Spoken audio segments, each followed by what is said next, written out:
Hello, hello. Welcome to Sunday Factorio. Probably the last one on the Megabase. Well, no, I guess probably end up doing both days on the Megabase next.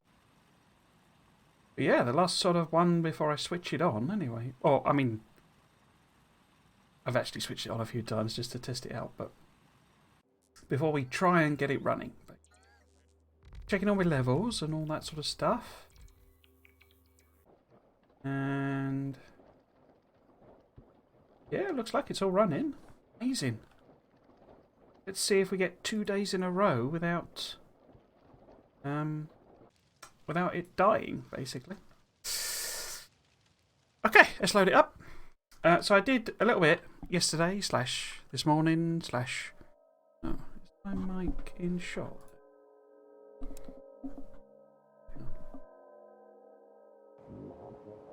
Sorry about the noise. Right, there we go.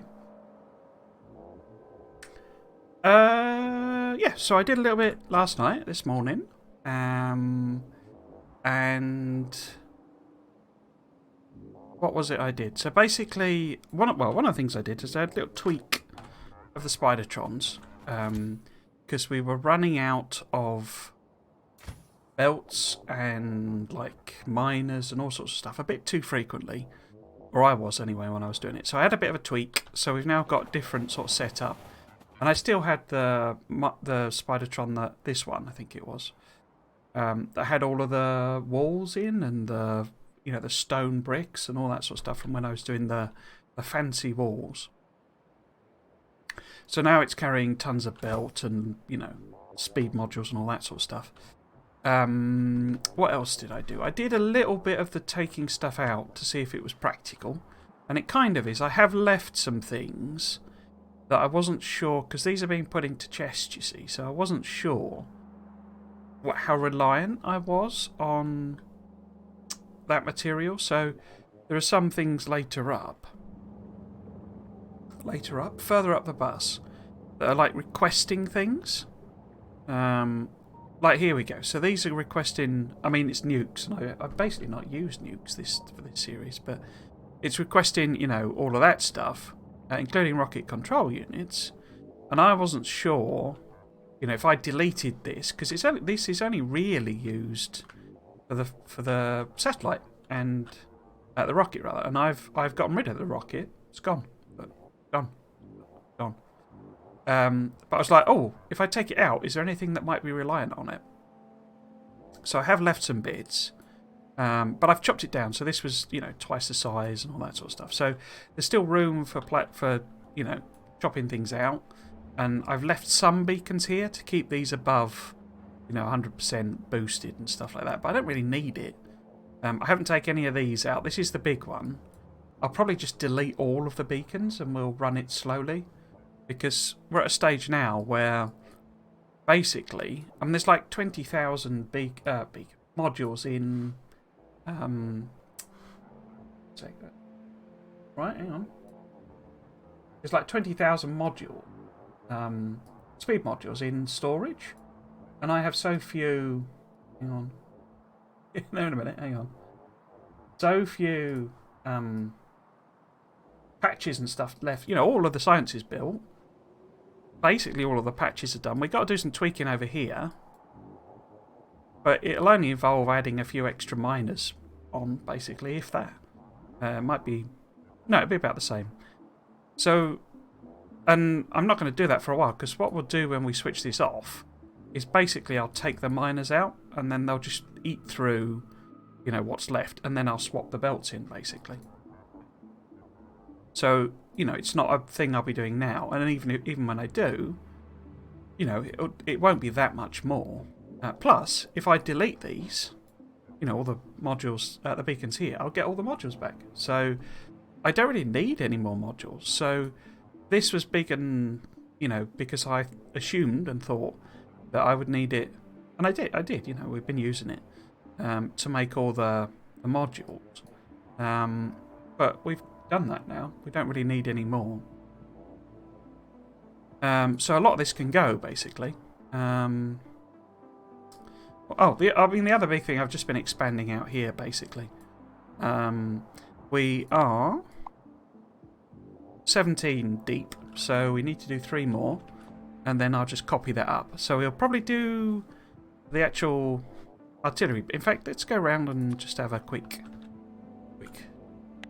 session lobbing some shells out.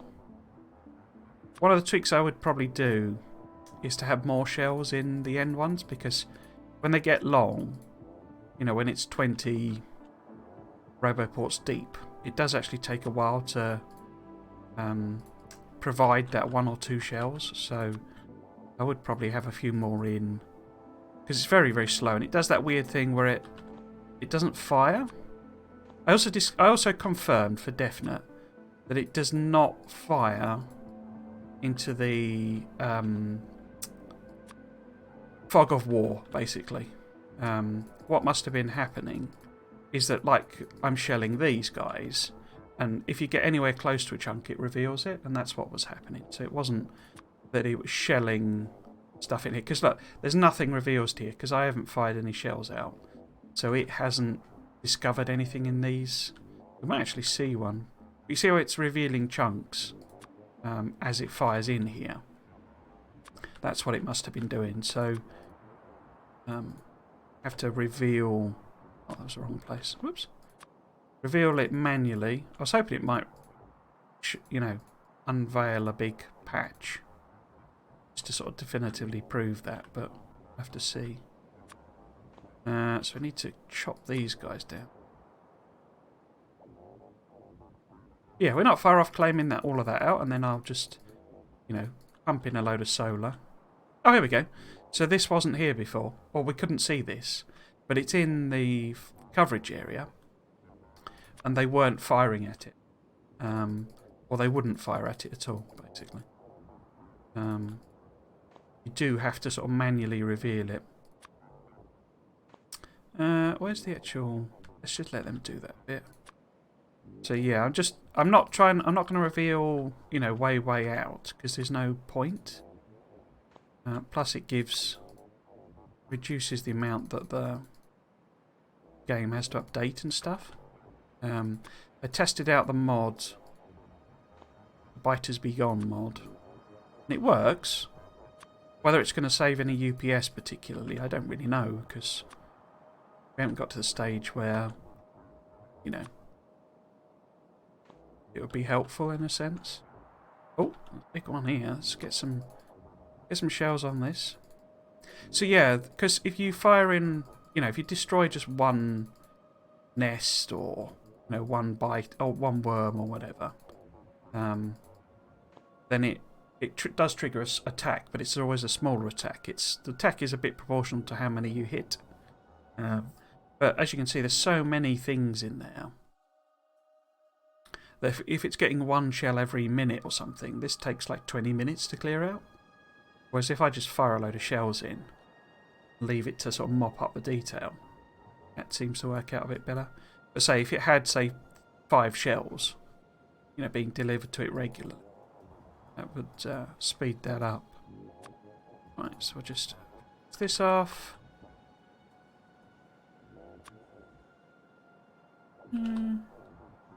Oh, missed. Let's pick these guys off.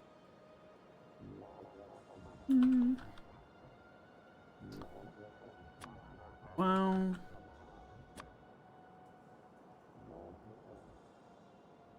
that.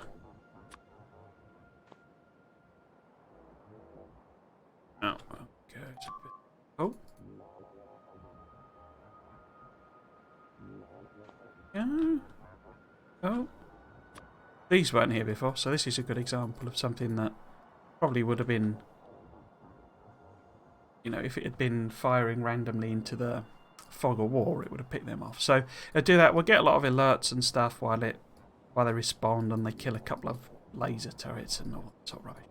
But the other big thing I've done is basically mine up all the patches. We'll finish it off on stream today. That's the sort of plan for today. Shouldn't take too long, because as I say, we've now got lots and lots of stuff in the spiders. I am over here, aren't I? Yeah, there we go. So basically, I have tweaked. So, right, to explain what I'm going to do. So, we have a copper patch here, and I mean, we've got 2 iron patches. We're going to disconnect this, right? So, this will be a, these will be able to, in theory, go down here. I have tweaked some of these junctions and turned these around and stuff. And, so they would be coming along and coming to, say, the first copper patch, which at the moment is here. Going past basically every other junction. What I'm going to do instead is, because this is here and it's not an unreasonable patch, I'm going to attach it here. Basically, I'm going to mine this, we'll smelt it here sort of thing, and attach it here. So these coppers will have a direct route. Now, if this runs low, then they will still be able to go and get stuff. I'm not going to lock them off. But we'll also mine either one of those 2, or maybe both of them. But I'm going to probably put the smelting here, or maybe connect it there. So they've then got the option of going all the way down there. I didn't do all of these, so this does need turning round, because there's no coal up here. Well, there is, but not convenient. So I do need to still turn these guys round.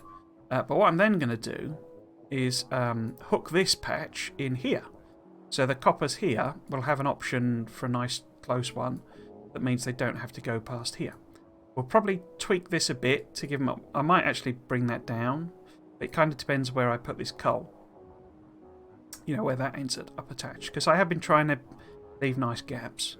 At the end of this, we'll hook this copper in. So that, because there's not actually enough copper, I don't think, really. We could really have done with more copper in this area.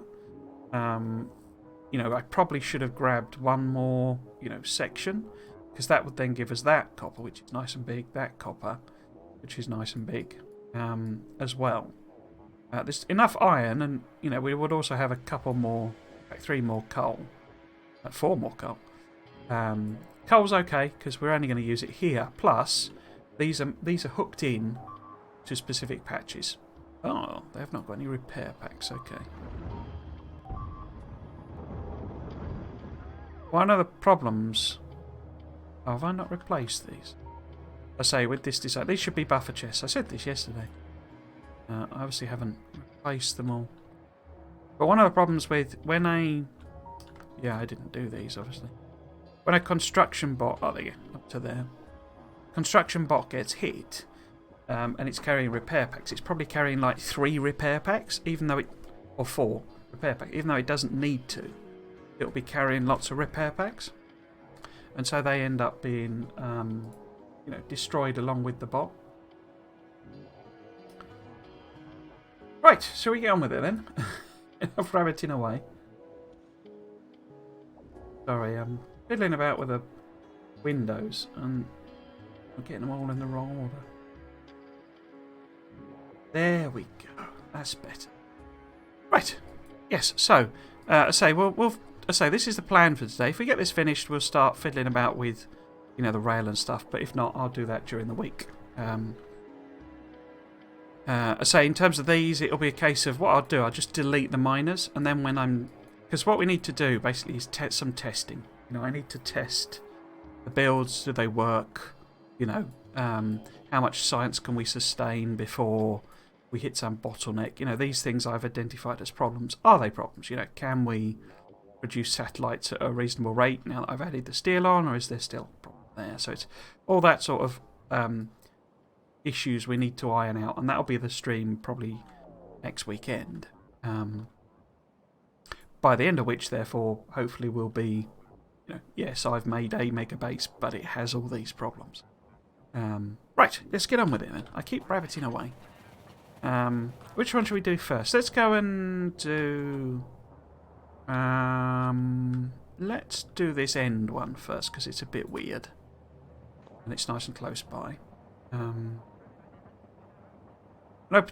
We kind of don't... I don't think it's like desperate to get that, especially if I hook these ones in. I was thinking about maybe getting that one, but that's going to be really a pain in the bum to do. Because, we would have to belt the stuff all the way over there, probably.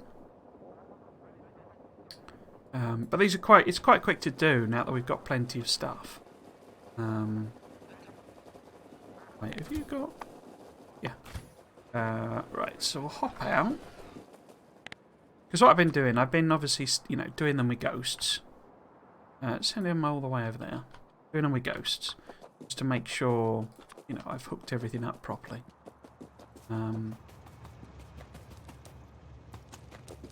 We won't get run over because the trains. Oh right, that's a bit of a pain, isn't it?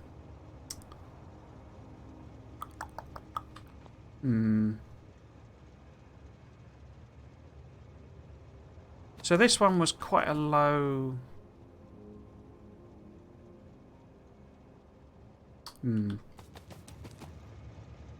Because ideally, what I want to do is take this central one out. Let's just do that then. We'll see if it becomes a problem. We can always, you know, undo it, as it were. So let's reverse this out.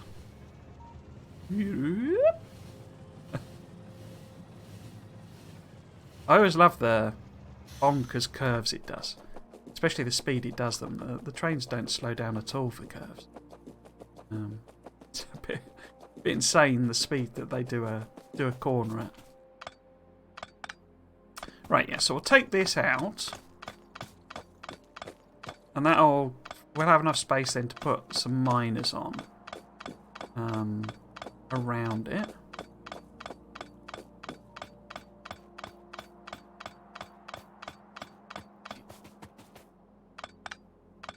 Yeah, okay.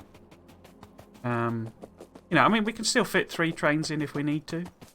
In fact, we could probably end up with 4 because there could be one stacked there. These actually have a lot of capacity. The design I've done. Right. So if we put miners, say there, probably better the other way round. No. Yeah, let's have them there. Belt's going downwards. But let's just pop that down for the time being, and because going under there might be a pain, you see. So if I just flip this round, it's over, right? And that'll put us over here. A bit more convenient. Well, that won't stretch all the way, will it? But we can make them to the belt. There. And then this one, because this only goes one under, but we aren't going to be able to fit. Oh, we could fit. No, we couldn't, because how would I get any material out?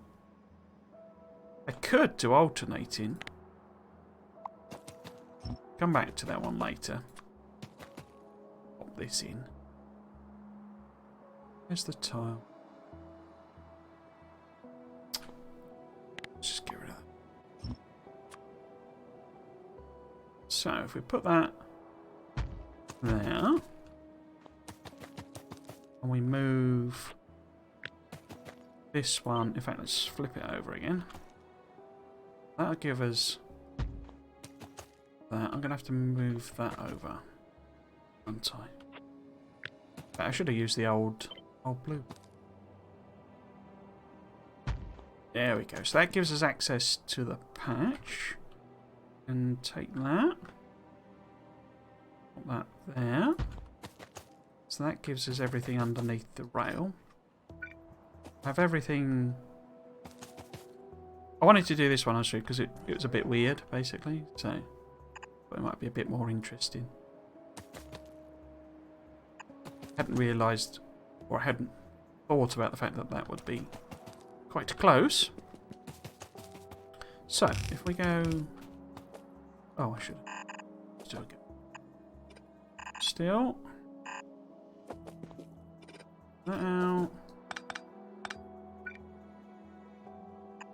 Might as well max length. But I tend to prefer to max length them rather than doing even distribution or something. Right, so we could do alternate miners on this. Which basically.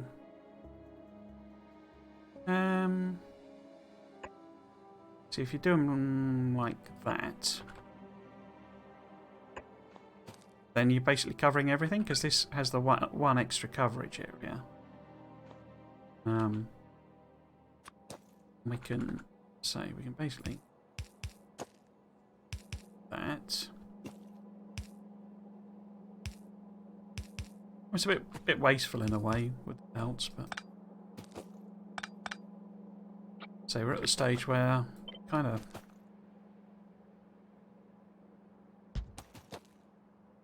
got nothing left, you know, nothing left to build really. It feels both a relief and a bit sort of I don't know, a bit discombobulating, a bit sort of, well, what am I going to do now? Oh, I should have put ghosts on. And then we can just chuck power poles in. I don't really care, but will you connect both? No. Just put them wherever.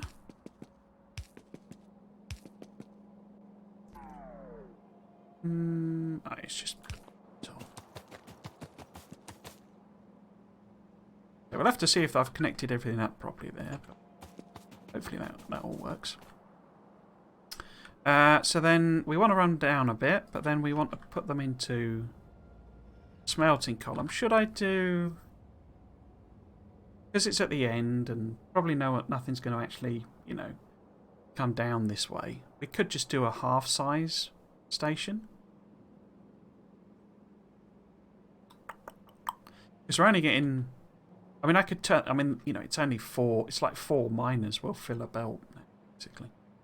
So I could turn some of these round, but why bother? We've got 1, 2, 3, 4, 5, 6, 7. So we could do a 7 to 8 and then just stick it into a, you know, a half version of our balancer as well. Right, so do a 7 to 8. And then a bit of room for belt arrangement. And then a bit of room for belt arrangement this end. Oh, in fact, actually, better. Put this in the middle somewhere. We align that. That's number 4, isn't it? Fine, so Noah's that is now lined up with that. Connect the others. So if I give a bit of room here, right, it gives me a bit of room here. And put the first one there, and then we want 2, 3, 4, 6, 7, 8. Cool. And then we want this. Where do we want to put this? We could put. So we're gonna, if we take out the top, you know, station, then we can use it as a point for. Oh, it's one off. Do I fix that? Oh, I can't bother. Let's just weave it round. So we want. Let's do it here. Oh no, let's just plop it here, and I'll manually kill off the top bits.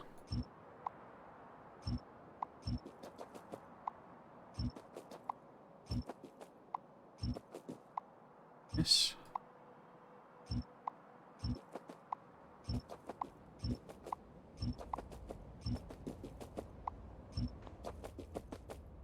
I could just leave until.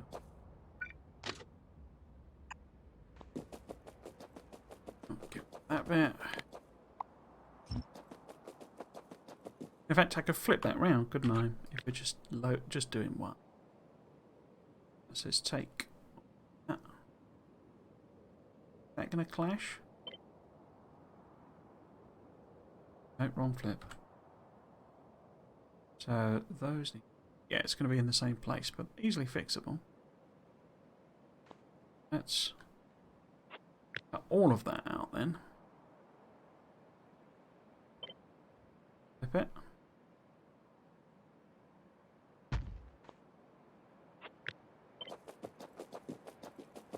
Oh, the end is about there, isn't it? Put that there for the minute. Let's take, say, that. Oh, enough. Is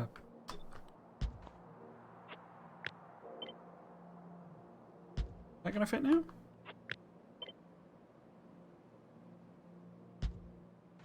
There we go. And we just that up a little bit. There we go.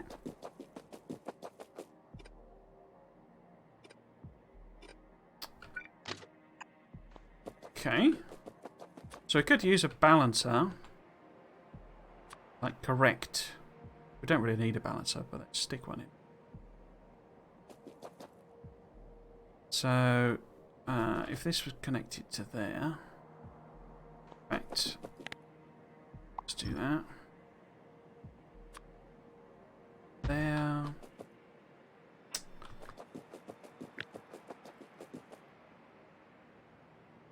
There.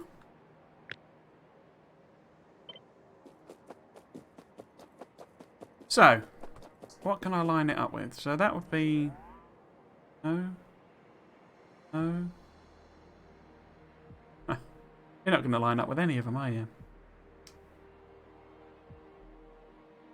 Yeah, it's always one off. Brilliant. That's annoying. Okay. So we're going to have to do some sort of fiddling about, but that's fine. It's enough room. So if we do, say, 1, 2... Gives me 10. 1 for luck. Go. Okay. I mean, I could flip these round. It's the same difference, but whatever. But flip that round, I mean. And then it would come out slightly different place. So.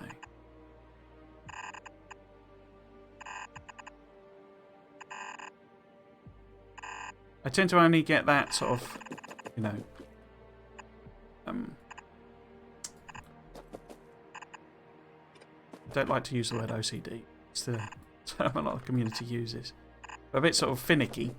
Only get that finicky when it matters, as it were. Like, this could move up a bit, but I don't really care. Don't really care enough, rather. So maybe put this here. Now, need to stick the ghost connections. These. So let's do that there. It's too far.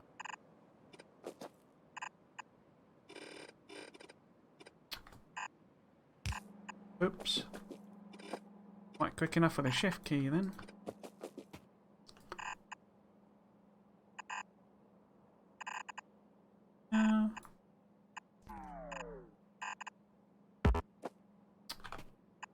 Can't reach me.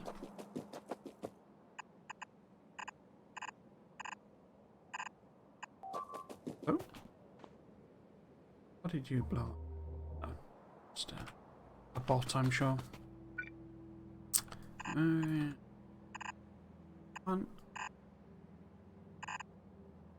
Two.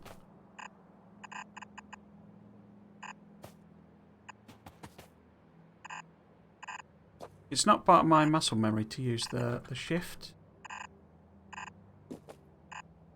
Just so ingrained in me. Now to just... Ah! That's not right. What have I done wrong there? 1, 2, 5, 6, 7. Is that what? 1, 2, 3, 7, 8. Oh, there's a extra one there. Misconnected that. There we go. Right, so we got that set up. We got the smelting set up. We got the station on.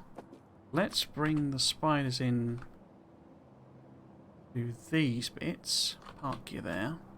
And I'll go and see where's good to connect that up. So we just want to go around that corner, basically. Probably easiest to bring it up there. Avoid the... what I call it? The... all of this stuff. In fact... let's not use that corner. Let's just... do it by hand. And it'll be somewhere there.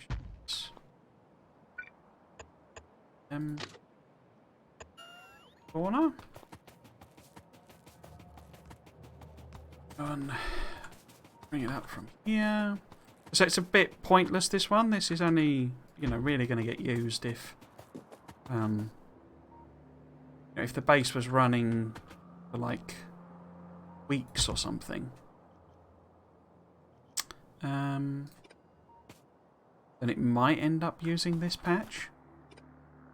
Or perhaps if, you know, if they eat through it so quickly.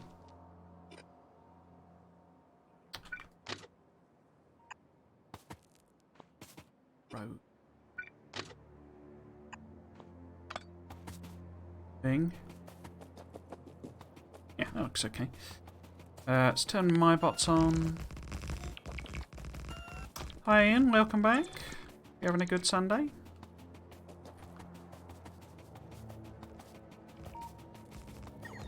Right. Oh, there's copper coming through already, so it must be connected somewhere, okay. Where are the spiders? Let's get them filling that bit out. Not all of it though. Something's wrong somewhere. Ah, they've just not filled this out.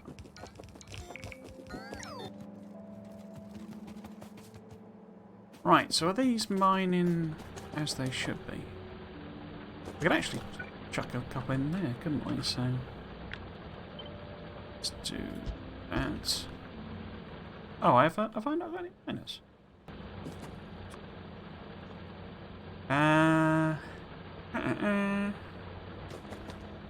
They're all running. These haven't got speeds in though, have they? Oh.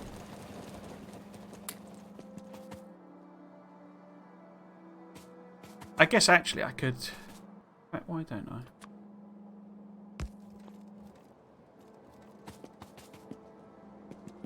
Doesn't make a lot of difference, but...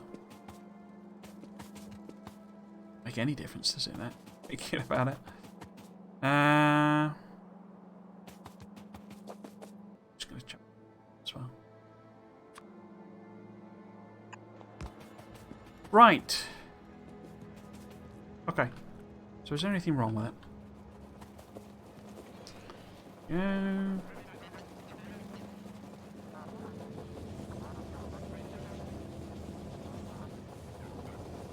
Everyone's running. So it's quite a low volume one because it's only 8 and, you know, there's not that density of patch, you know, coverage and that. As I say, it's sort of a... If they're actually using it, then there's probably something wrong and I need to extend, or I need to fix something, is the honest truth. Right, we'll consider that one done then. Copper.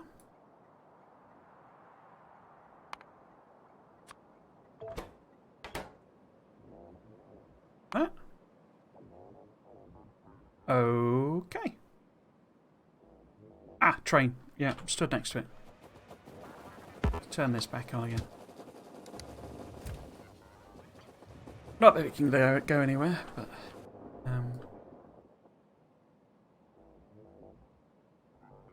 Excellent. Okay. Next one then. Let's do the coal next. So I have done 2 of the coals. Or 3? 2, 3? 2? 2. I mean, just to check it worked, basically, and it's identical. It's just that I need to set the, you know, this control behavior, so it needs to be 16,000, because they only have half the contents, basically, so... There's that. Yeah, so we need to do this one, I'll say I'll hook it in there, so that these can go directly to it. Do that one next. These are very simple, the coal ones, because it's just miners, and I probably wouldn't normally leave that, but as I said sort of earlier on, we don't actually have that many coal patches in this. I could probably have gone out 1 block further. It is what it is. Oh, let's have a quick look at. So that's all cleared out. A random something now. That's all clear. About there? Okay, so let's lob a few shells in here. Just sort of finish that off.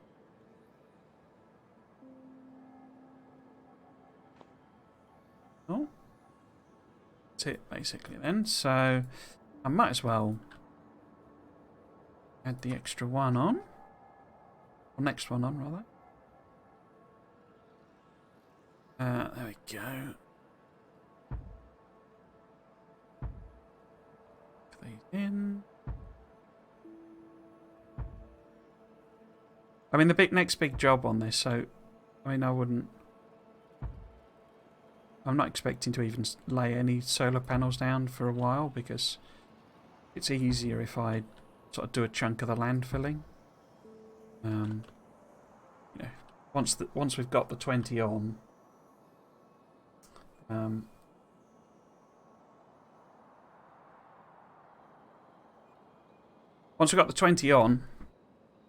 it's easier just to sort of leave it there and landfill some of this. Because we can't really build.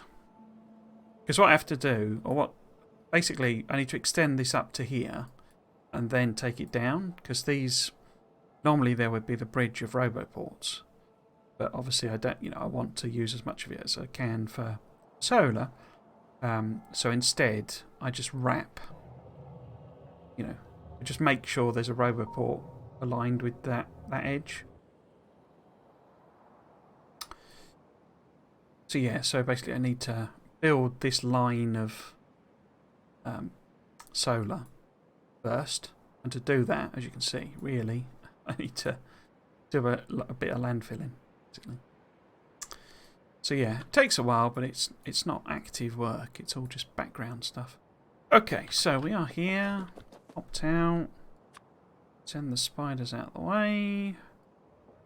We'll actually take it under the railway track because don't think it will fit properly. What's the station? There's a station. There it is. So if I put it sort of here, then it's kind of too close to this one. So I'd need to loop the rail back. I mean, I could do that actually, couldn't I? If I maybe put it that way round, that might work even better. Let's turn my bots off. Let's plop that there and see how that looks.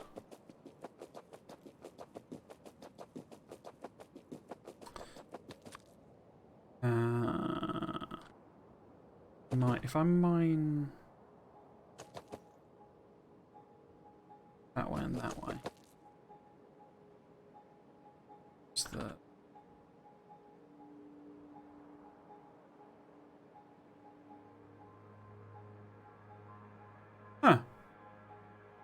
there's a miner missing from the blueprint. Is that something I've accidentally done?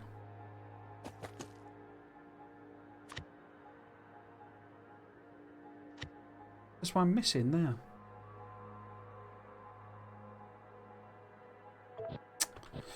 Don't matter. We've actually finished anyway, so it doesn't make a lot of difference. Right, so if we flip a few of these round.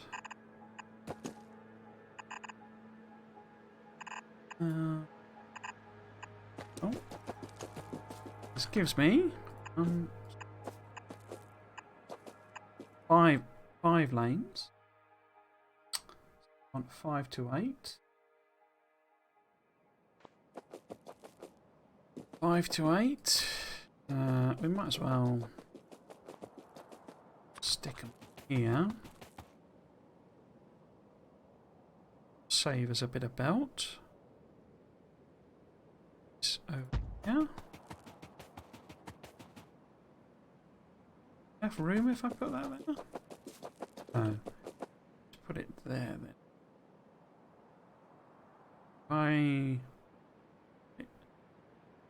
There.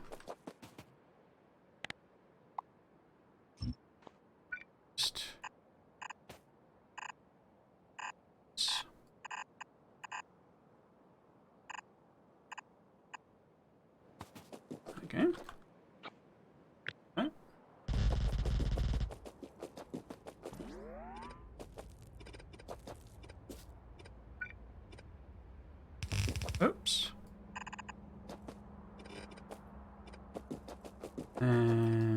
Take that out.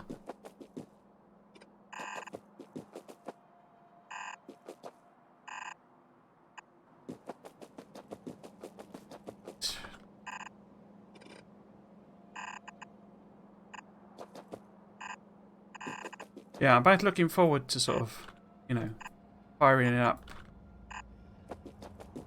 next week, and one of the things I always forget to do is pick up this rubbish. You can get your bots to do it and pick up stuff on the ground, but I always forget. What's that? And I probably will have to go round at some point to check. Because what happened, particularly with where I've done the bot mining, is things that are on the ground, when you plop something on top, they can often go inside what you plop on top. So if you pop that down there, oh, I've picked that up. But particularly if you do it belts, I think. There you go, you see. The stuff goes on. So if you've got a belt, you know, particularly with blueprints. So if this is your, you know, your blueprint, like that, you would end up sticking the stone into the furnace. So there is randomly, I have spotted, randomly there's a few stone bricks and stone in sort of chests and stuff where it's accidentally been picked up from the ground. It's actually, the reason it's here is because this was obviously cleared out by artillery. So the artillery has basically blown up a rock.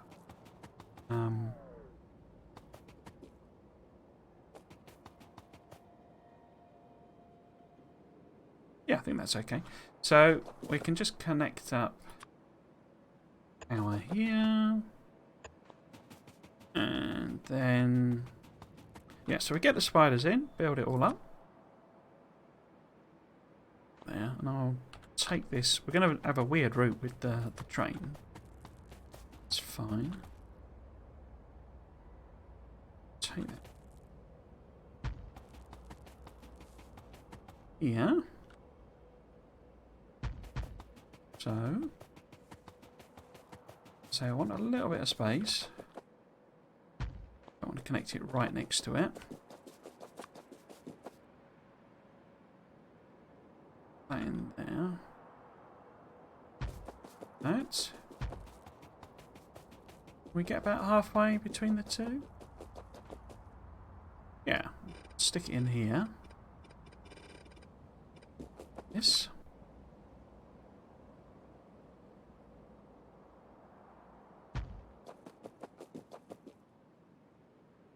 Oops. One of them. Pop that in there. Get rid of that. Them. Turn my bots on. Not that I've got any rail, I don't. So this is the last coal patch, hopefully.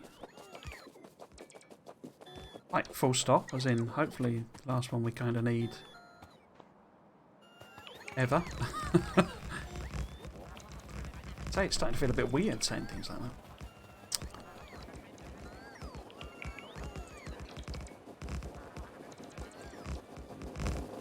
Let's see if I can grab some rail and then... Oh. Stone still.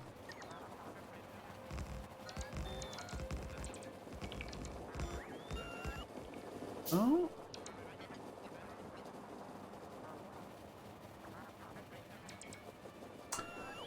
Notice that when I was clearing trees with the machine gun, small piles of stone, it took a second to figure out where it came from. Oh. Yeah, it's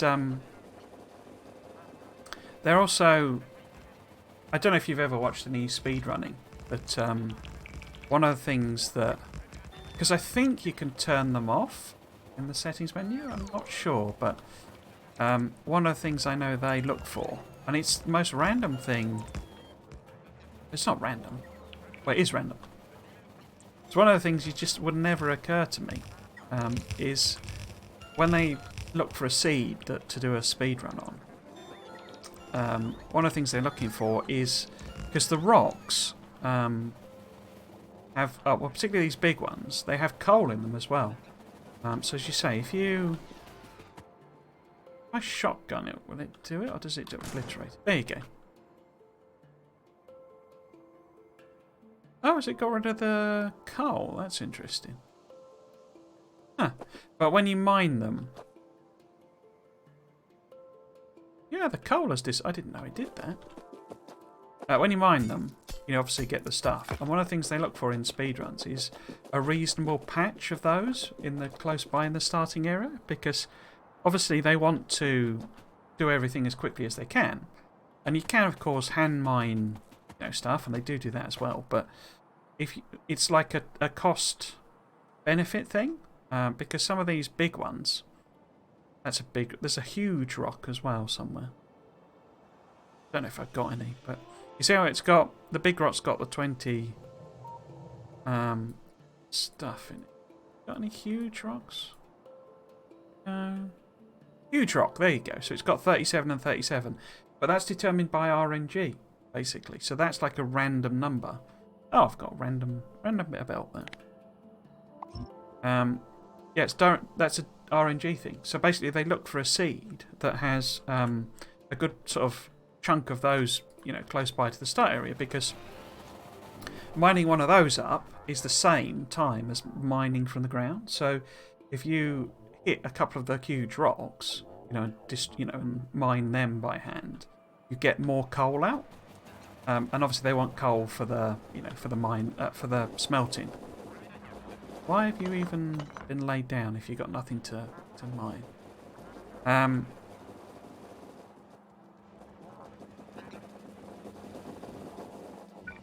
Too many going that way, I think. Yeah, so they look for some of those, and I say that would never something that would occur to me, but they did a GDC, Games Done Quick, where they showed off a Factorio speedrun. I didn't understand half of what... I mean, I knew what was going on because I played the game a lot, but I didn't know what was going on in terms of, what they were actually doing in the speedrun. It almost seemed magical. But there's all sorts of things they do, like balance up, I say, the sort of cost-benefit of things, of like, because you get to a point with the rocket where you hand build some of the components, because you're as quick as the things you've got, and obviously they have to take careful account of the weird thing with, it's not weird, but the thing that bots have where they only have 600 orders on the go. So if you have more than 600 bot jobs on the go at once, it cycles through them, and that it's not random, but effectively it depends when it starts the cycle and all that sort of stuff. Determines whether it's kind of worth doing, and so instead they avoid any issues like that by only setting a certain number of jobs. But that therefore means that they got to do some things by hand. Oh, why did that not work? But yeah, so that sort of the rocks have coal in, but it's determined by RNG. So it can determine the speed of a run. Basically, is if you hit that rock and it only gives you 26 bits of coal, sort of thing. Slows you down. The finicky little things, eh?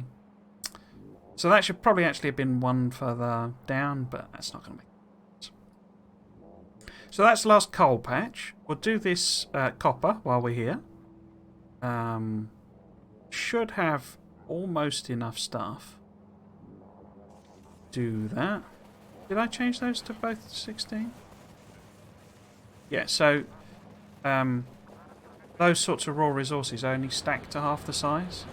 So when I'm telling the trains, or doing the calculations of the train, contents, you have to sort of account for that. You well out the way. Idea here is I'm going to, a bit more space between things. So we'll have the smelters here, and then we'll have the actual station sort of halfway down. Right, so we want all miners. In fact, that reminds me. Oh no, he's still not done. Okay, let's leave it a bit then. What are we looking for? We're looking for... So...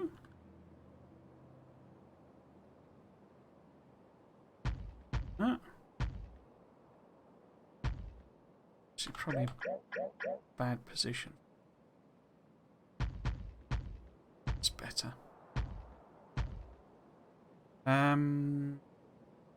about?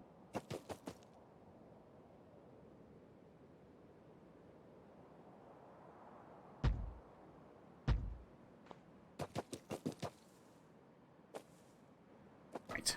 How many does this give? Gives me?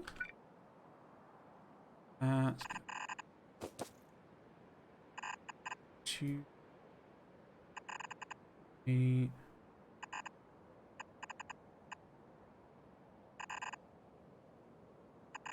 6, 7.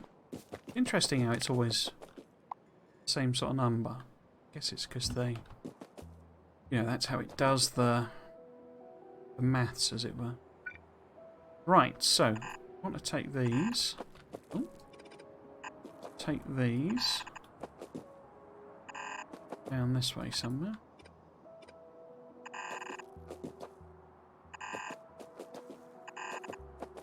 Oh.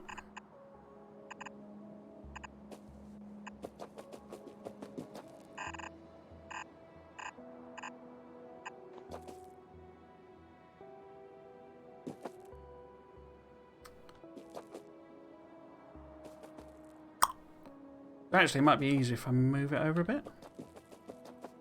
I can avoid that one. So, if we backward do that. So if I... Oops.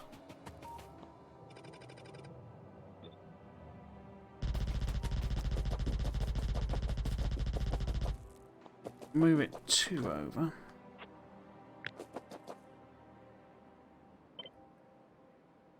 Oh.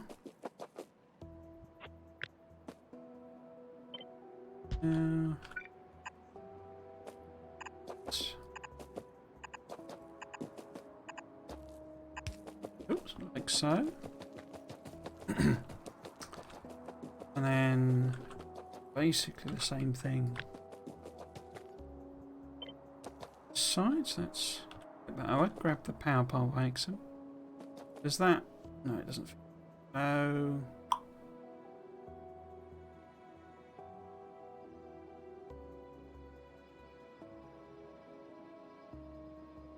I could put it there. This is more. These are from when I'm doing the bridging thing, so it's like two. Oh, two gaps are quite small, basically.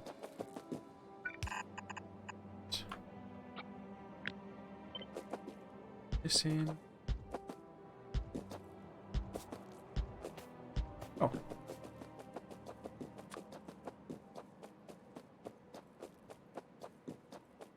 Ooh, they're not badly aligned then. Okay.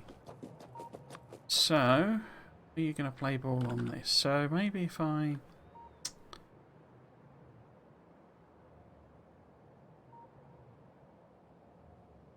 Let's... Bound to be misaligned by one, whatever I do. Always the way. Maybe... Because I don't want to go too far this way, because I don't want to have any issues running into the coast with it. So, we say... Start point of... Somewhere there. It's too many, isn't it?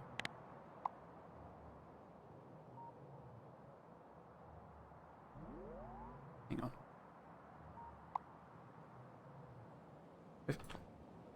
Oh. Huh. Why did it miss out? Weird. So is that 16? No, it's 17. Okay. So we'll take that one. We know it's that big.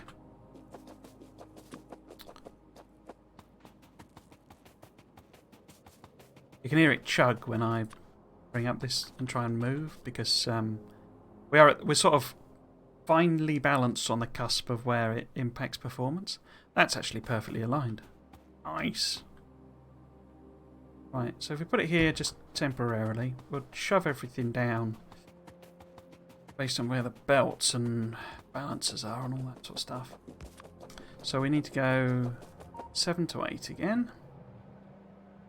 Like that. We can put it the other way around. So it'll actually fit right the way up to there, would it? Sorry? No, it needs to be there. I don't... There's way too many radars in that blueprint as well. Oh, blueprint as well, so... yeah, okay, so if we put it... Yeah?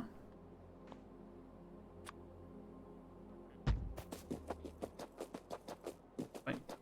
Yeah. Yeah.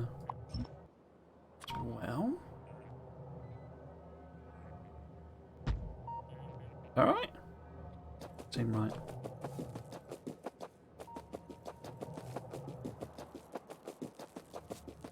Oh, and off. So undo that. Right, so is there going to be enough room? Yeah.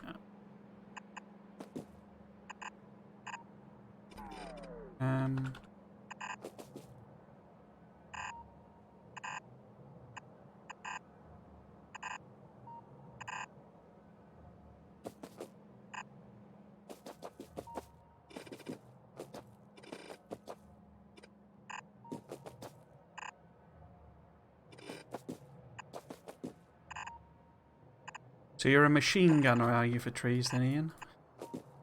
I know that people like... I never really... There are some bits of the combat tree, you know, the combat stuff that... I mean, they have buffed them and stuff, but I never really used, because I know some people sort of swear by poison capsules for trees, but I don't think... I mean, I have used them and stuff, but I'm never really that big a fan of poison capsules. So I think it's because they did make them better and stuff. I know some people, again, swear by them for like worm clearance in particular. I always tend to go with the shotgun rather than the the machine gun. Because basically I just like being able to randomly, press space and it's a big area. It's like a cone effect. I end up blowing a lot of my own stuff up though. But the machine gun is more of a precision instrument, I would say. Not a very precision person.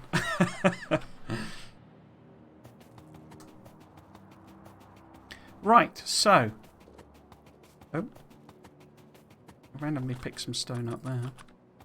It must, when you blow them up though, it mustn't actually let's just put a balancer in again. It mustn't give you the coal. It must just give you the... I have enough room. Might need to move it down a little bit. Let's give it a go. Anyway. That was like... Yeah, I think it's going to have to move it down.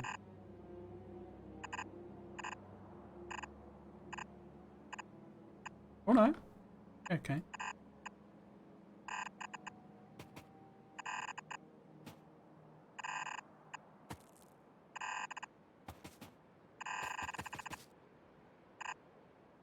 I think the shotgun works better. I say it sort of swings around. I mean, the shotgun is quite slow. Even when you get the speed. Speed does affect the shotgun. But this is the combat shotgun, which is much later tech. And that is quicker, a lot quicker. And because it kills off, particularly when you've done, when you've done the damage buffs. it'll destroy a big, big chunk of trees, basically, all at once. But, even then, some people, I mean, because grenades, when you get to, is it damage 3? I could never remember. A single grenade will kill a tree, basically. But before that, you have to use 2 grenades.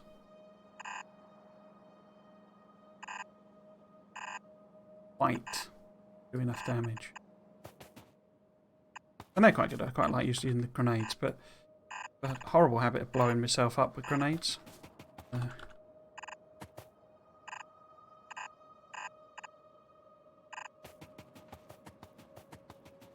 Say it never really. The other thing I don't really use is bots, as in the combat bots, so the defenders, distractors, destroyers. I don't think I've ever used a slowdown capsule. Like, ever. Those aren't very good, the cluster grenades, because what it does, it basically...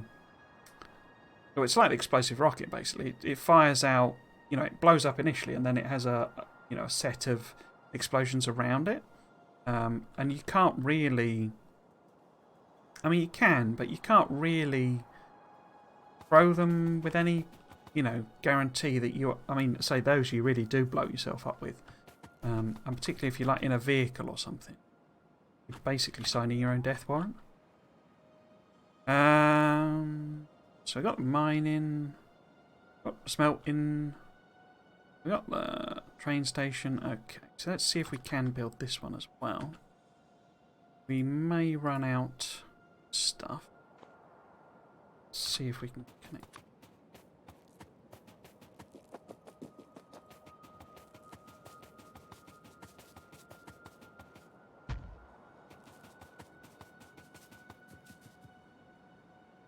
So that's going to be about right, isn't it? Yeah, that'll be.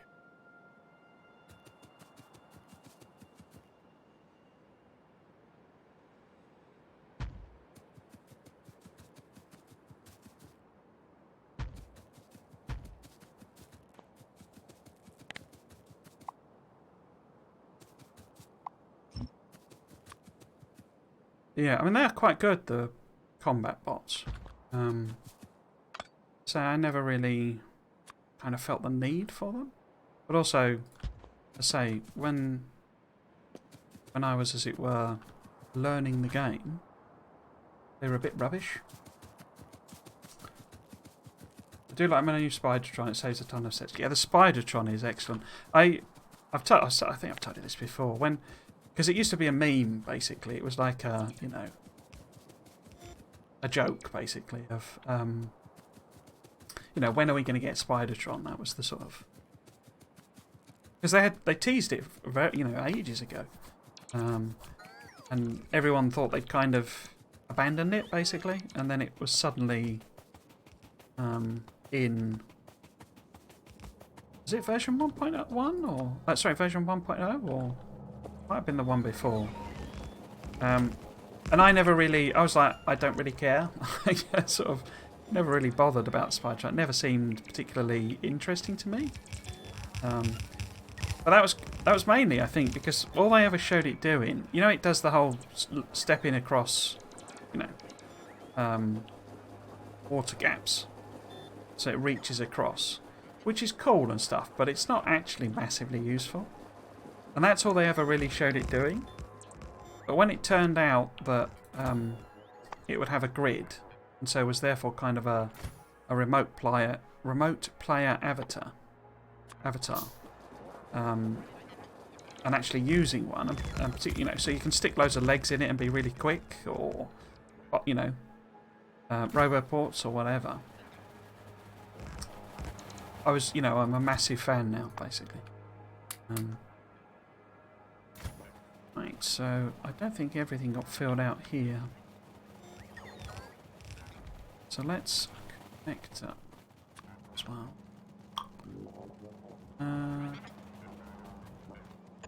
Spot. Now. Yeah, sort of really, really sold on it sort of thing. Once I actually got my hands on it. It's not quite as good The one thing that's missing from it, and it's kind of a flaw in a sense. It's not, but it's a quirk. Is the whole thing that you can't get it to deploy logistics bots. So when I was doing, you know, a lot of the early episodes sort of thing, I was kind of planning on being able to essentially insert logistics bots into a build via the Spidertron, but you can't actually do that. You can. There is a way I've figured out that you can sort of cheat it. I should have moved that down a little bit, didn't I? Well.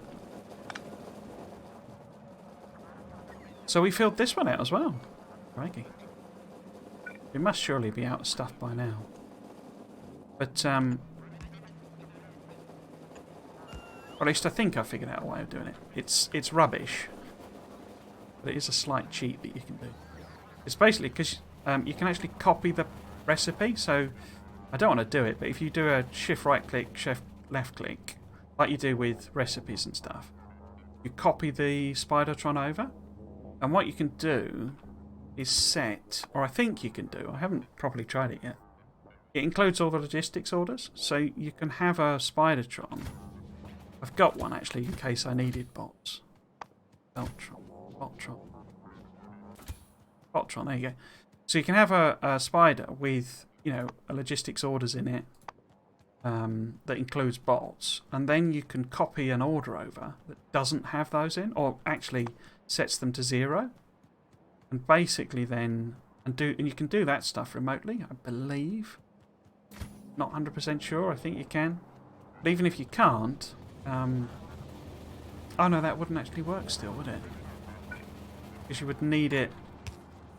No, that doesn't even work either. Because you need bots in the system to take the bots out.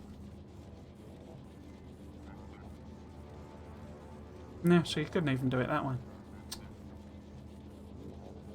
Yeah, the only way you could do it is you can do it with trains, basically, or a tank or something. Where you can get a train to turn up and load them into a, you know, a roboport, and it will load them in automatically. So you can do it, but I thought I'd figured a way around it, but actually it wouldn't work now, I think. Oh well. 1.0.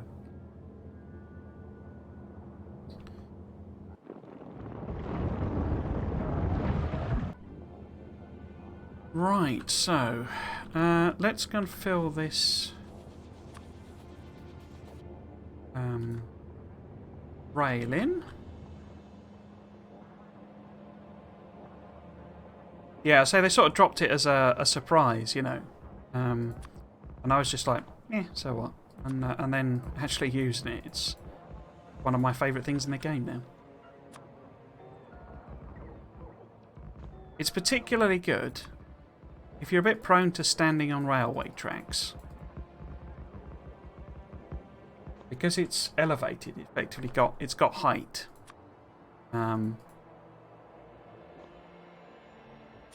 It's particularly good for that, so you can be in a Spidertron and you'll never get hit by a train.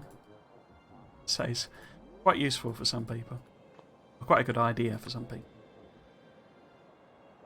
Don't tend to get hit by trains too much, but so it's happened even in this series. Just to get myself run over.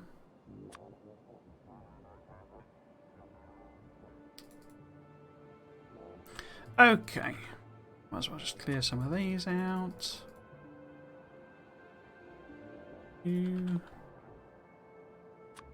See what's in there.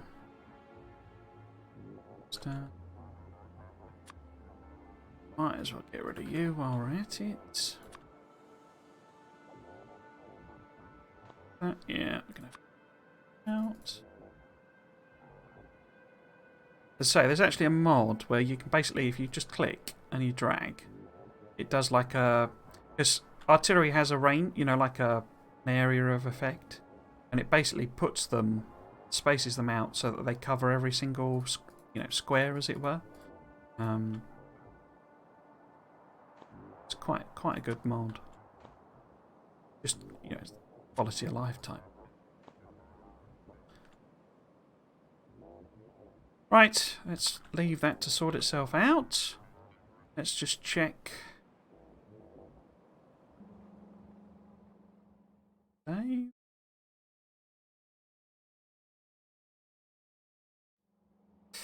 Check that this is running. Oh, no gaps. Oh. Right, so it's... Oops. Rename the state.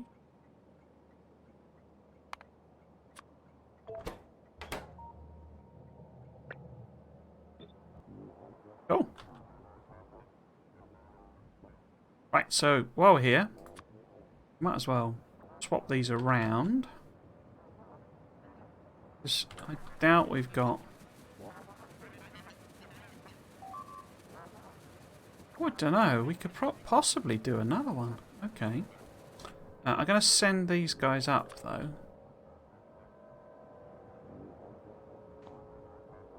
Is that everybody? No. Because otherwise they'll...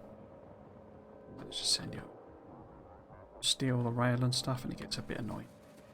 Right, so we want to flip all of these round. Junctions.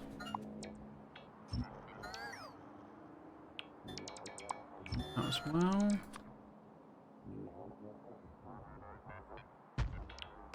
Uh.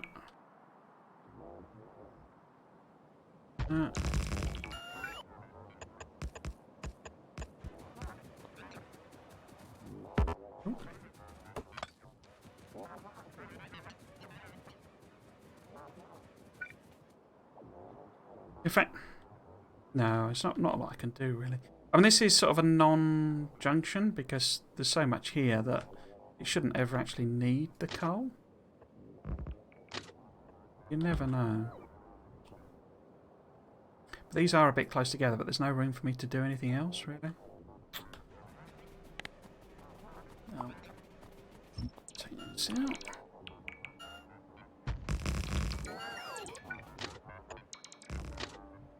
Oh.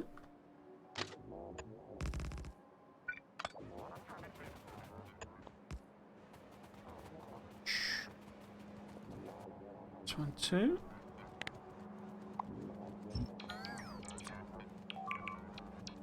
Boop, boop.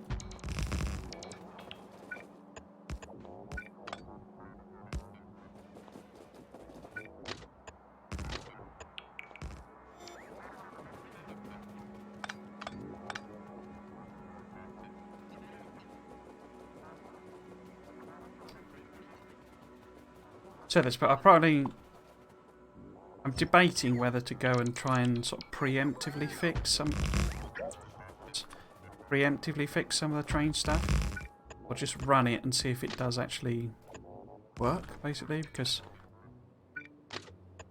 I've not really, quite like that, I've not really set the trains up properly.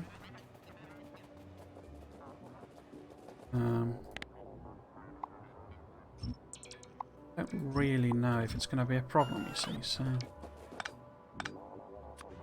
Like when I always do these, I use a lot of chain signals, basically, because what I'm trying to guard against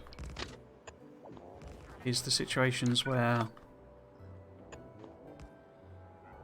logjam basically, so where one train is blocking another train, and either that train is itself blocking that, that train. So train 1 is blocking train 2.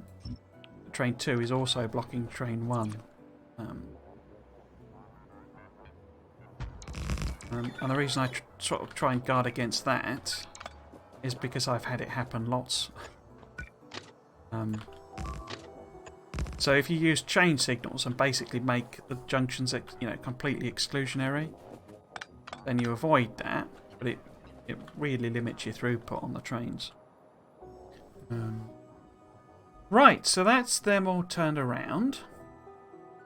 So I need to disconnect this. Turn that one around. Trains are... sorry, the stations are ready to go. We just need to add in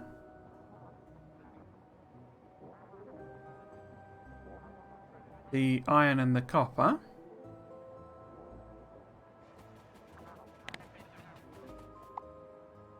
So I want to just remove this altogether. Really. Take all of this out. Oh, what's that? Oh, of course it's feeding the... I forgot about them.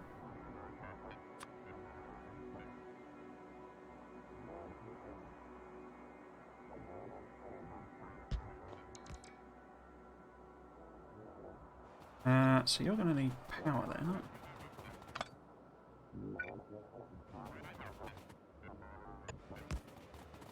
you? Oops.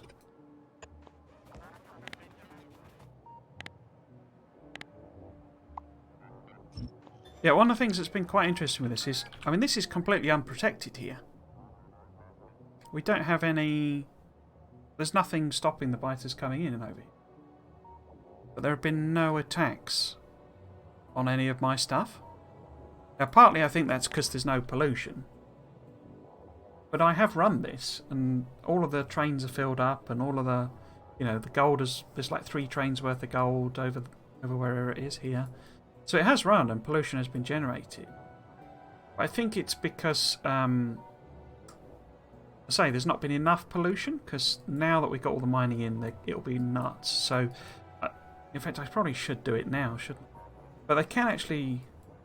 Can they? I thought there's some...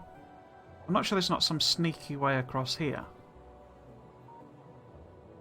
It looks like it's solid. It's cut off. That's interesting. But over here, there's a similar... Well... Over here there's an even worse... Well, I don't understand this at all. So you see how there's biter nests in here? Every so often I have to go and sweep through here.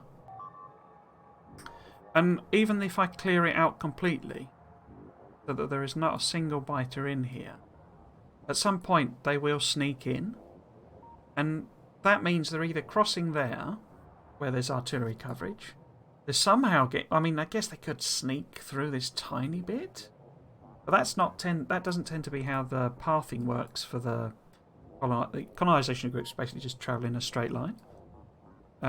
Or they're coming across here. And yet, if they were doing that, you know, they'd have eaten... They'd have bound to have gotten stuck on a, you know, a power pole and eaten it. And they've not done that. So how are these guys getting in? Because there is no... You know, there's no connection... land. This is blocked off. So if they're coming across this bit and, you know, settling in here somewhere maybe and working their way round, okay, but then why aren't they doing that over here? You know, I could well imagine them, because this although it's got the artillery on it, it's all open. So why aren't the colonisation groups saying, right, well, let's go and settle here? Because there's, I say, there is the artillery, but there's nothing would shoot them over there. So there's obviously some quirk of how the algorithm works that means that these guys aren't colonising this, but these guys are colonising this, even though I would have said this is more difficult for them to colonise. But yeah, so one of the things I got to do, basically, to guard against that is, because I can kind of reuse the stuff here, but I need to put a little wall or something across there just to stop them and cover that off, basically. We'll probably square that off, basically. And then we are properly defending the gold, basically. But I want to extend the artillery range a couple of times, but when I do that, we'll just get 1 million attacks. So, and there are some weaknesses. Say, if they chew on rail line, I'll have to go and repair it. But yeah, it's sort of an odd... You know, I don't quite understand why they don't, you know, haven't come in here, basically. Anyway, where are we? We are here.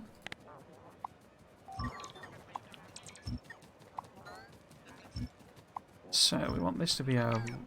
Well, let's leave it for the minute, because I don't know where I'll actually put that. Let's head up here. Let's reattach You... Oh,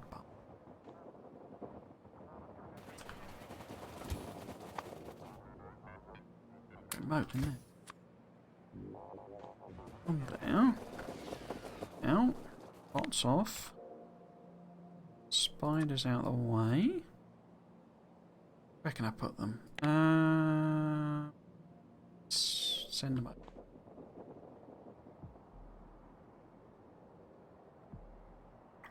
Because really, I guess I should work my way up from the where I want the station to be.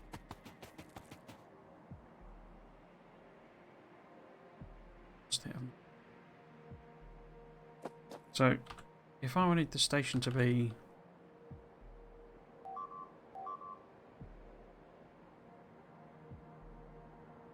I don't need this patch, so I'm going to ignore that one. So if we put the... I'd put it on the other side. I was going to put that there.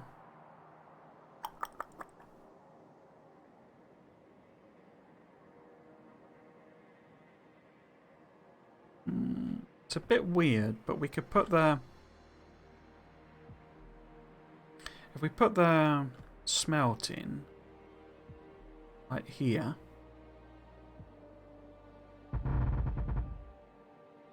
Show that to me.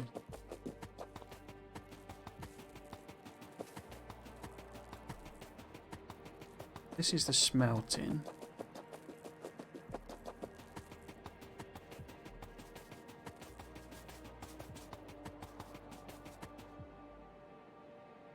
How many I actually put on?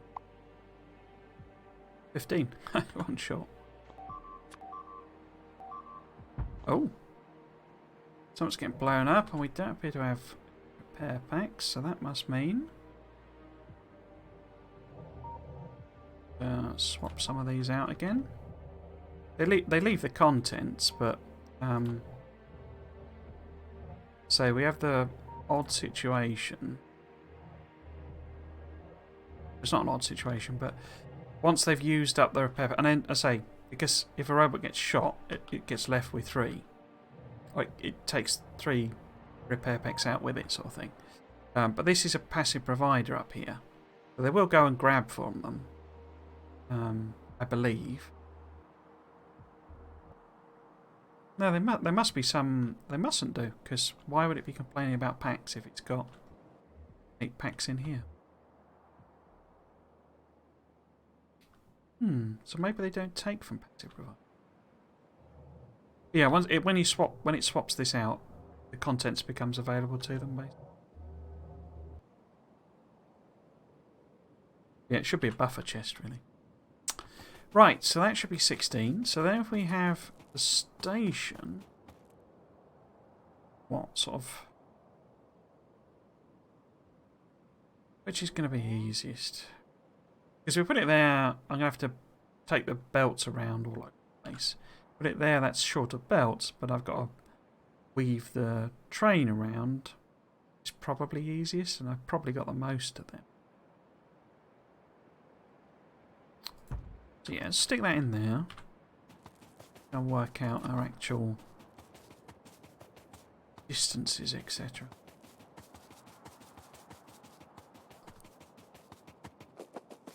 So it won't be too much longer to finish off gold. So I might as well go and do that.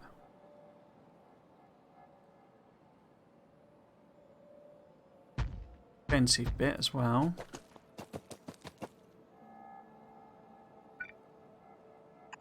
And then gold is finished. In quotes. Then we need to decide what we're going to do next.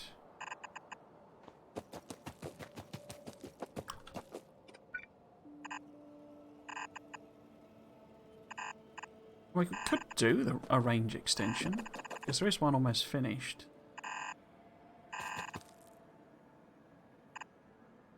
Oh. See what happens. Might be a good test of the science as well. Just a small one, as it were. Small test. Is that everything? I think that's everything. So one. Yep. There. 2, 5, 6, 7. 7 to 8. There. I'll probably move this up a bit.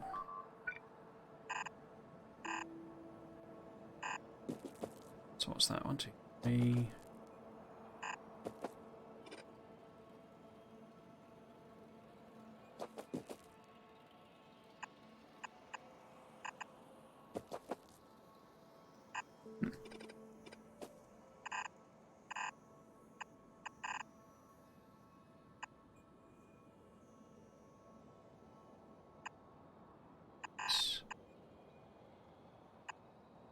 Quite a bit further up.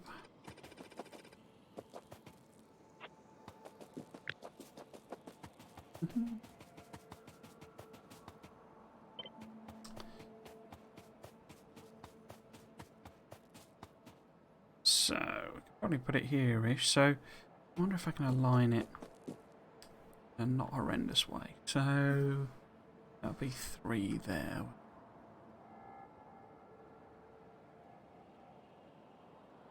2. It's difficult to see. 1, 2, 3, 4.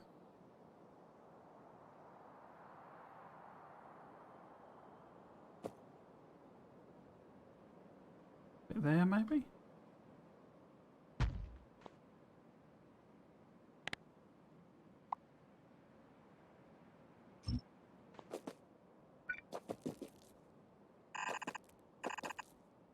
Oops.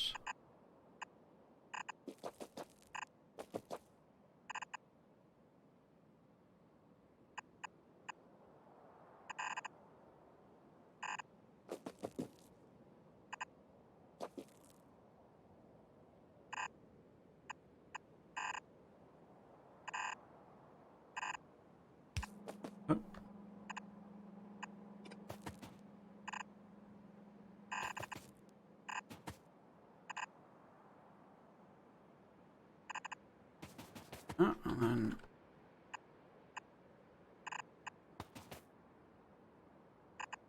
pink. In fact, not going to be enough room here, is there?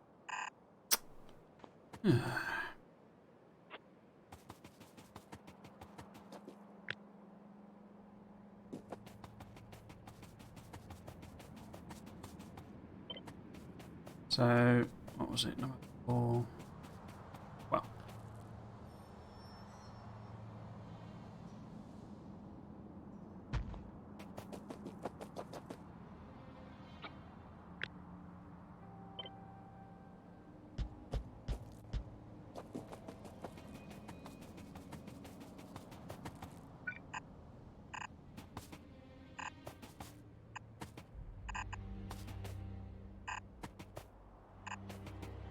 Oh no, this was bobbins anyway. So, one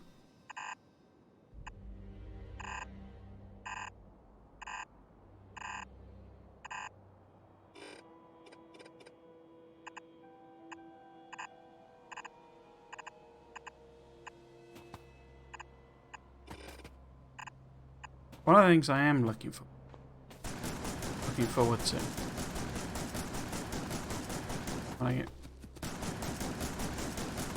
when I do complete this, playing some of the games I've started. I've started quite a lot of other games, and then ended up sort of putting them on hold. I'm not talking in terms of backlog. I've got an enormous backlog, ridiculous. But actually, you know, started playing them, particularly new games when they came out, like the Ascent and stuff like that. And I was like, well, okay, but I really need to get this series to somewhere where I can consider it done. To be honest, felt a little bit like a chore at times. That's kind of, I knew that was exactly why, and that's exactly why I've never made a Megabase, as I say. So you're always going to be perfectly misaligned, aren't you? Okay. It's a quirk of the blueprint, basically. What's happening? They are numerically slightly different. I'd noticed it's something I would have corrected in the blueprint, but we'll just muddle on. Got a couple left to do. It's hardly...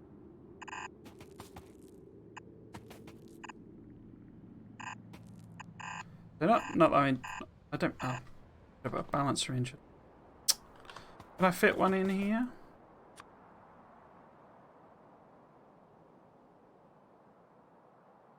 Yeah, I can fit one in there. Can I fit one on the other? Probably not.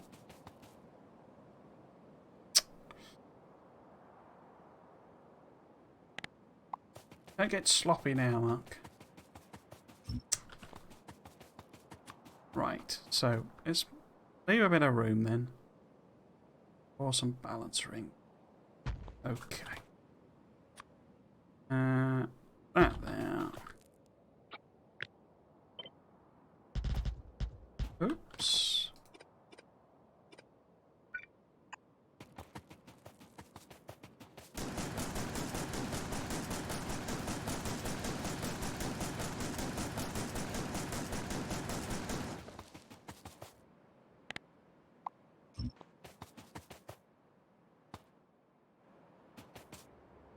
So we want a balancer here. Is that the same position? No, that's not the same position at all, is it? At least make this bit tidy. Oh. Okay, so we want to take these. It's the wrong way around, isn't it?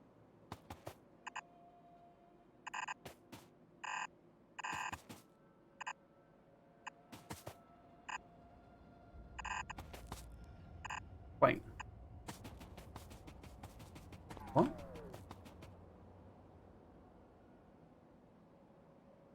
One, two, three, four, 7.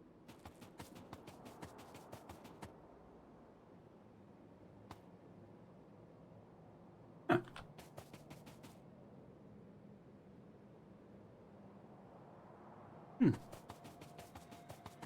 I guess I was putting them further up before. In fact, do I need to do it? In fact, actually, can I actually even turn around that jump? Oh, yeah, babe.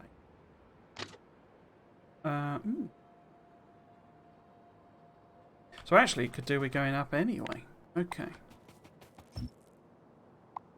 I seem to be making a meal of this.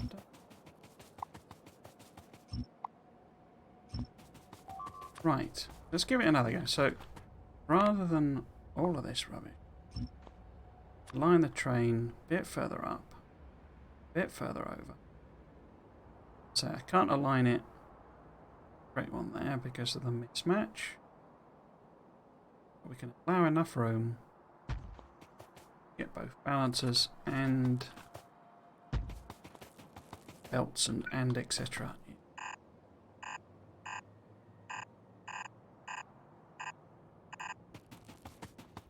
So you need to think over one.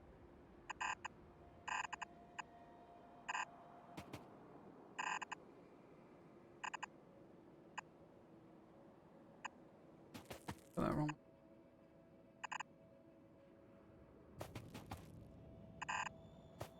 That.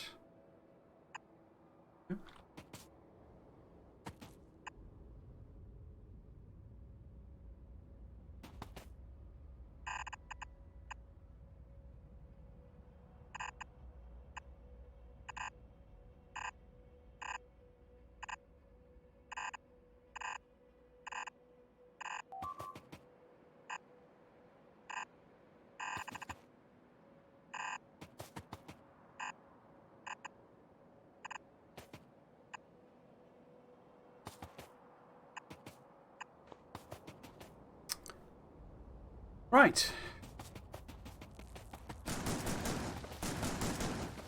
So let's see what I'm doing. Get this aligned. That one.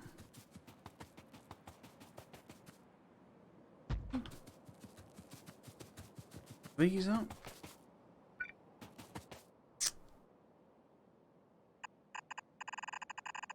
Oh, that one aligns. That's nice.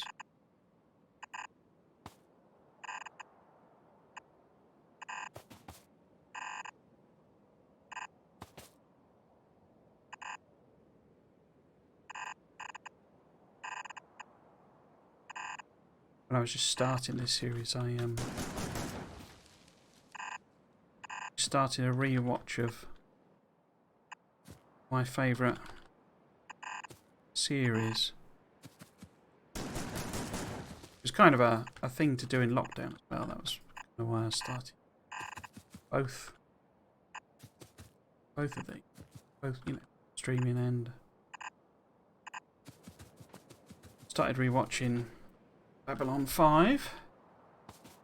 I got through the first series and then, to say, time kind of got sucked up by this project. But then the writer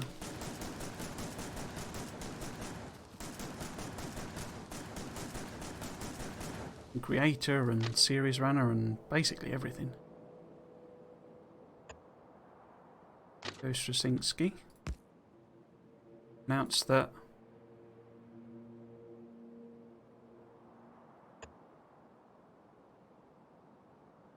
there's a reboot in the works.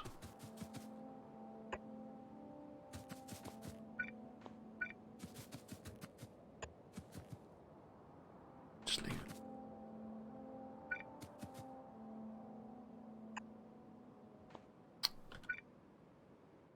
What's in the way? Big electric powers. Yeah, a reboot of Babylon 5. Never thought it would happen. It's always kind of the... I mean, he wrote about it in his book and sort of explained in there, his autobiography, but basically it was kind of seen as...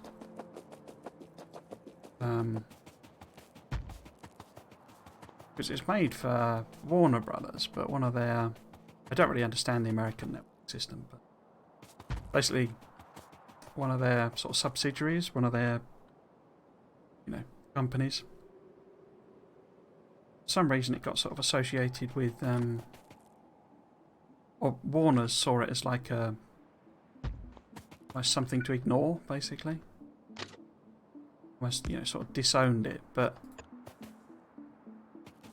And you get this with a lot of big corporations. They sort of... They wouldn't give up the IP, you know. They didn't want to know about it, as it were. Didn't want to hear about it. But wouldn't just give him the IP.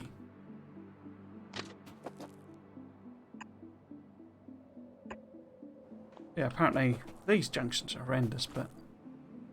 yeah, apparently there are some... It's like a new... Almost like a new generation of people. So they're sort of...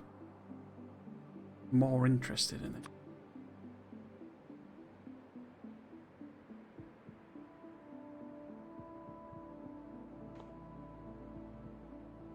I'm sure it'll be years before, well, but a year before it's even, you know, finished, because obviously science fiction show, so it'll take a fair bit of work.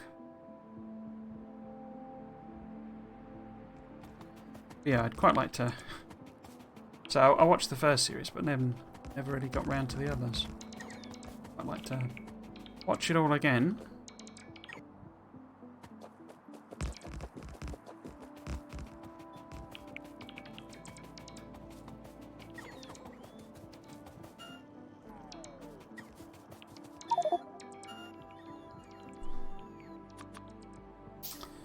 Yeah, full of wood, are we?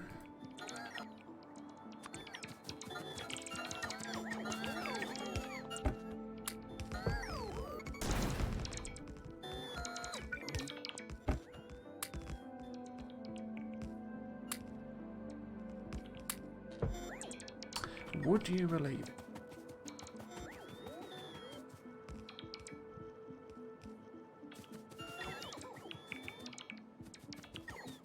Actually, I should chuck in straw like that. Not that it'll make a massive difference, but it might slow down the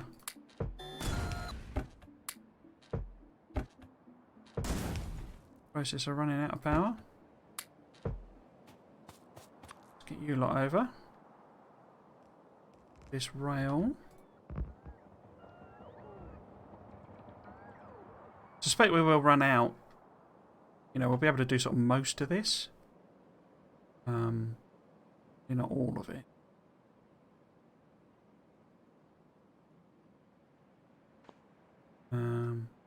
But yeah, that'll be the last copper then. Then there's the last iron.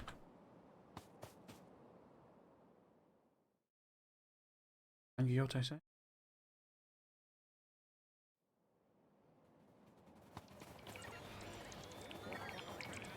Ah, are you full of wood? You're problem. Oops, I didn't do that. Let's do that and that.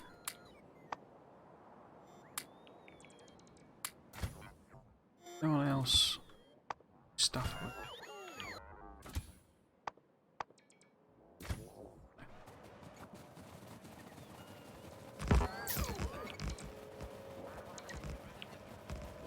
I just got to blather on because I've done it so much.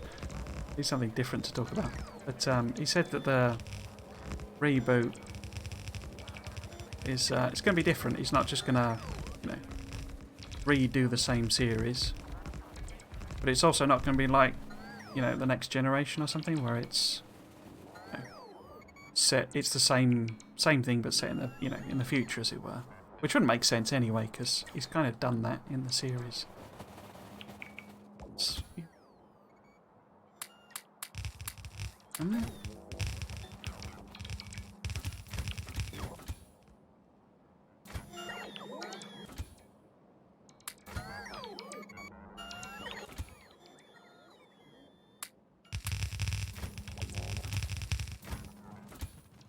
Are you the only one with belt left?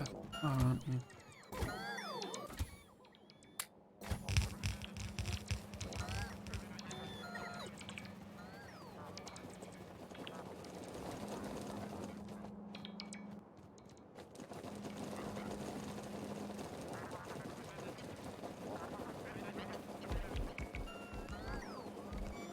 You see, we've done most of it. I mean, we've done lots of stuff. So it's because I tweaked the Spidertron. So how many have we done? We've done like 3.5 or something. Although, I mean, one of them was coal, so it's less things, but so. Then.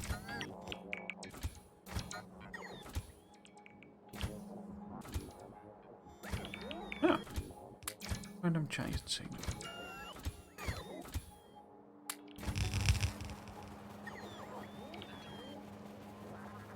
We can do this bit of rail, I'm sure. There we go. That's okay.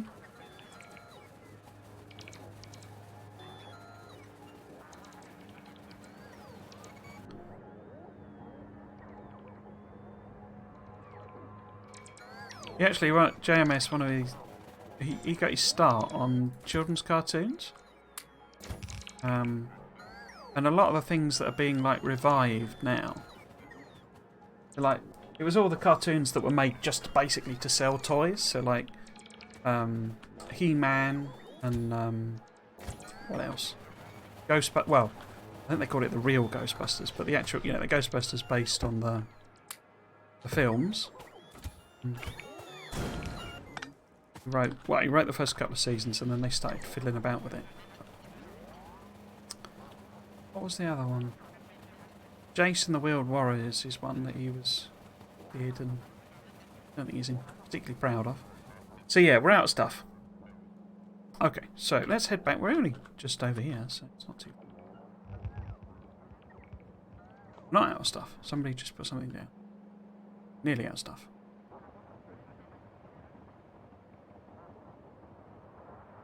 Yeah, it's quite sort of amusing. I don't know if that's quite the right one, but interesting. What I could actually do, I could do a T-junction here, couldn't I? And then this would give these access to it. No, T-junction, because... No, I'd have to convert some of these to T-junction. Yeah, it's quite interesting seeing some of the, you know, revivals going on. It's like, realise that it's the same guy sort of thing.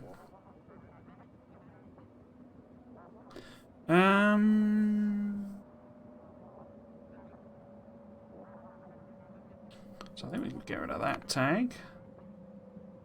Nearly done that one. Let's have a look at the whole artillery situation. So it looks like we've probably cleared everything out. Could be something hidden there, I guess, but... Okay, next one. I think this might be the last one, or have I not? Oh, two more. We'll get all that done by the end of the stream.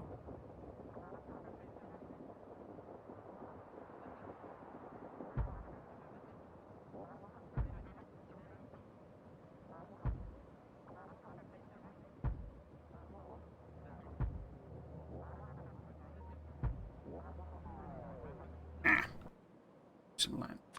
Okay. Probably a little bit more.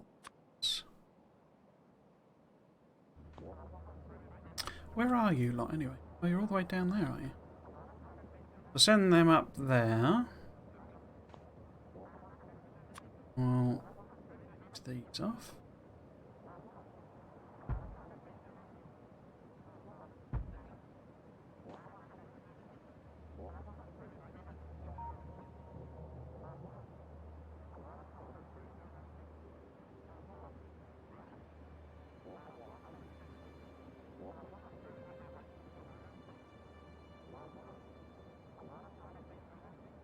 It might be worth just testing. So my thought is we'll finish this off, do this one, and we'll hook it in. Because I can actually bend that round. In fact, I'll do the smelting inside, I think, and we'll hook it in sort of there, something like that. In fact, we could probably put them down.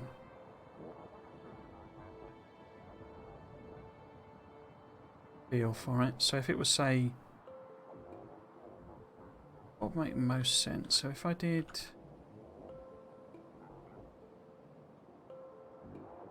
smelting, we take it over. You're gonna need like 16 lanes, room for balancers. So 2, 3, 7, 10, 13, 14. 17, something like that, and then have this aligned there, and I can loop that back again. Yeah, odd. Oh, not in the list.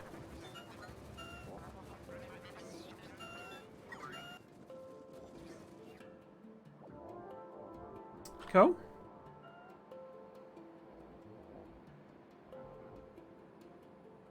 They're not over there yet.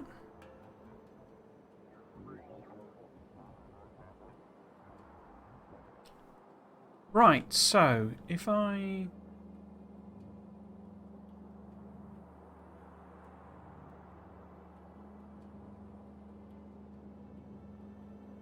buy what?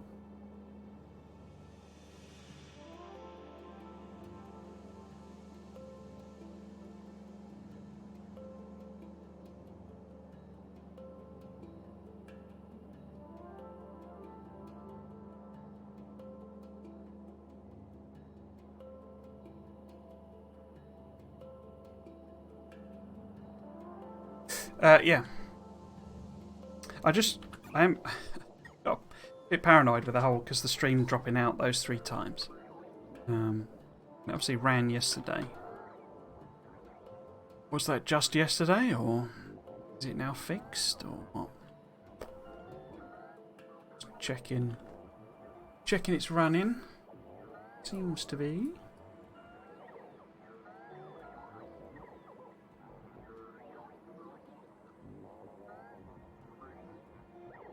So yeah, we'll get filled up. We'll finish. Where the heck is it? Here we go. Finish this off. Won't take 2 secs. Fill that out. Make sure it's all working. We'll add this one in. And then gold is resourced. We'll then go and do.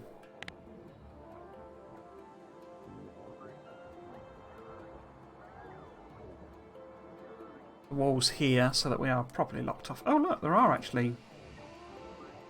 There you go, you see. So there's some biters with access. Why have they not sent any colonisation groups down?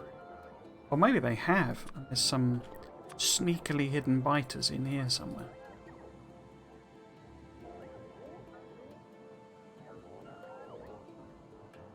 Let's make things interesting. Anything in there? Nope.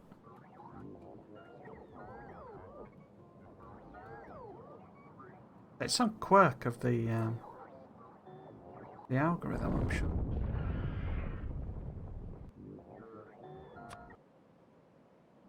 See where they go. See if they destroy anything important.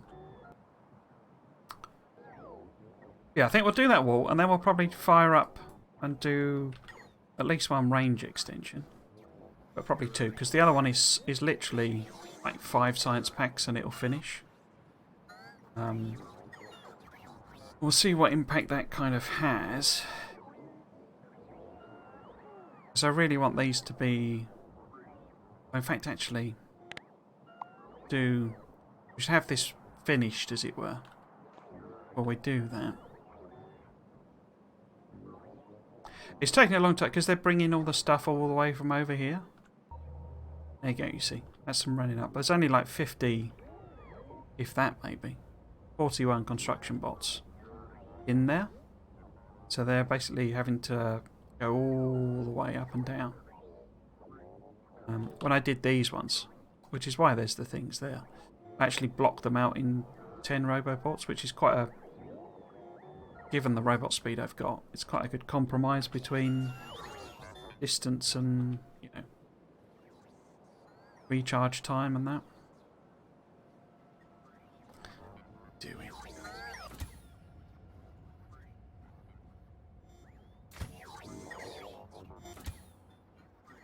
Might have gone a bit far the other way. Might have too much stuff, given it's nearly finished.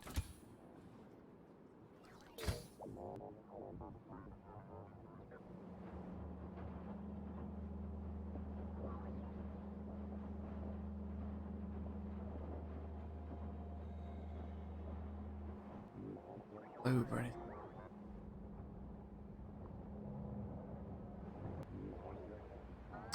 We're all good.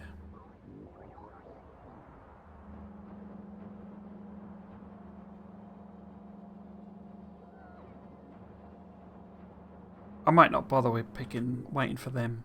In fact, let's not bother. Because we've only got one more to do. So let's head back over.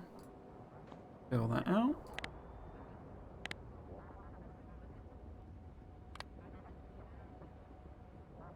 Doing.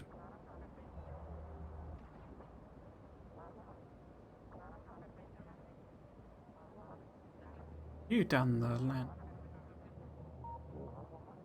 You're just doing it. So this was 18, wasn't it? Was it 19?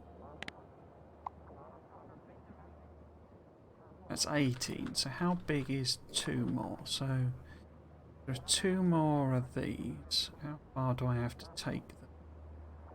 That's 1. Yeah, so that puts us on parity with everything else.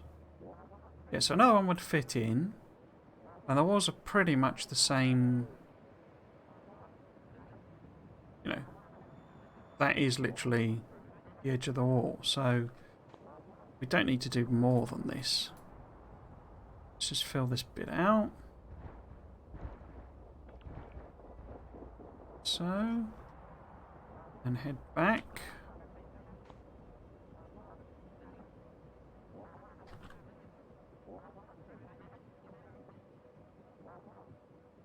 But yeah, so it's better to do some of the landfilling, certainly the earlier bits, before I properly wall this in anyway. So that'd be a good time to do the range extensions. It's not this I'm worried about, to be honest with you. It's the fact that they'll get stuck on the power poles, chew through them, and then it, completely shuts off an entire chunk of the thing. Which is not actually worried about in terms of the science, but it means I'll have to just go and run over there, stick a power pole in, and then run back again. It's all a bit sort of tedious, really.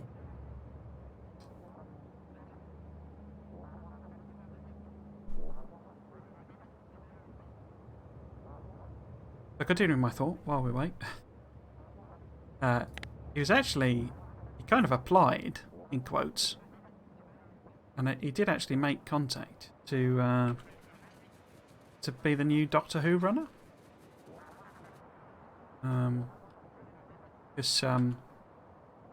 About one of the things with Babylon 5, it's like a 5-year arc, so it's a 5-year story.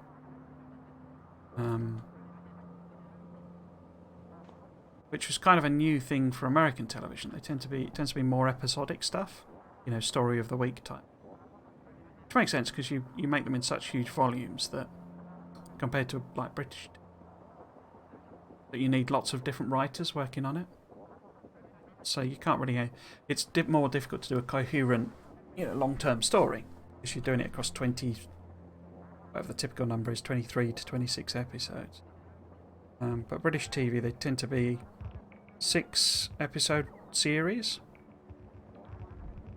which is more practical for one writer to write and do a continuous story. So that tends to be our norm. So like Doctor Who, it's always been seasons or series where it's told a story across that whole arc. Usually, sometimes it's more episodic. Tend to be a 6 episodes, story. But Straczynski, he used to watch a lot of British TV. I think because it was is it PBS? It's called Why is this not powered up? This should be powered. Oh, I've disconnected it here. In fact, let's go and put a corner in there. Can I do that without accidentally filling this out? Probably not. Okay, let's finish this off. Yeah, I used to watch, I believe, PBS, which is like the public's, broadcasting, I think. And they would have a lot of... Because now there's like BBC America, which is actually... It's not all BBC stuff. It's, across our various handful of networks. But,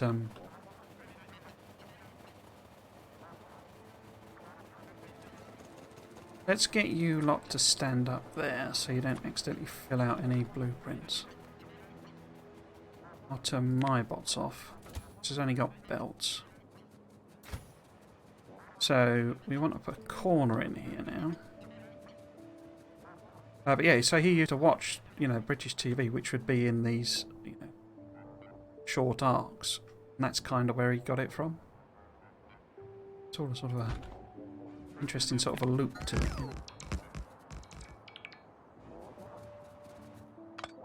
Now like your Battlestar Galacticas and all that sort of stuff. All sort of followed on from that. If I've connected the power, why is the radar not kicked in? What have I done wrong there? Oh, this doesn't even have any power. Oh, was this it? Was this the... Huh. No, those are connected. This whole corner was clearly only connected. That rail bit there. Okay. Let's go and... What's off? Yeah. Let's go and find a place we can stick a connection in now.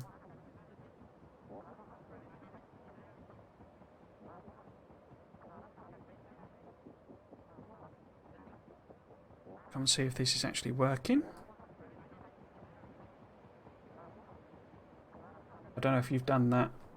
Yeah, it's quite really easy to do. You end up, particularly when you do the whole transition, you know, you've got, you know, wooden power poles to start with, and then you start moving up through the types, and you know, you just build and build and build, and you can end up very easily just disconnecting the entire base when you're coming along going, oh, I don't need any of these wooden power poles anymore.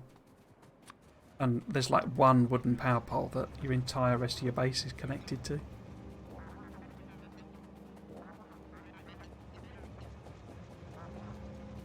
Oh dear. Right, so.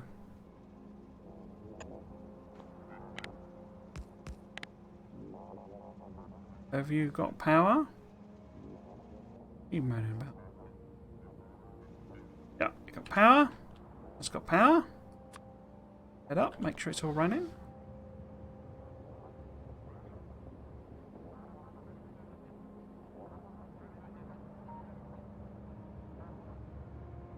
These annoy me when it doesn't connect properly. Get this beautiful, perfect grid, and then just randomly some power pole hasn't properly connected.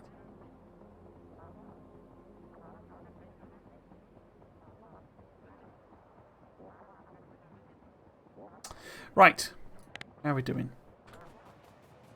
Oh, of course that's not connected. So, some power here.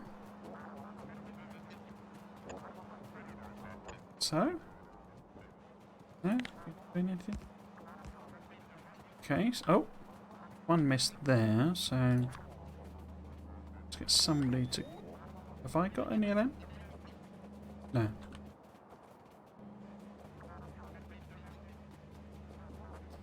And then we need to connect.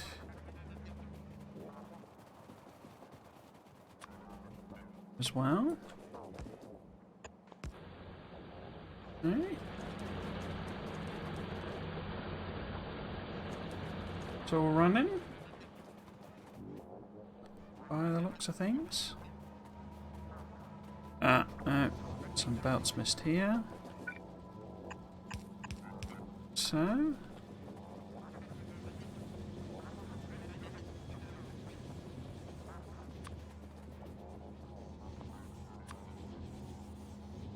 Are we getting some? We are, but. Oh, a mess of this. Oh. So that should be that way around. That should be that way around.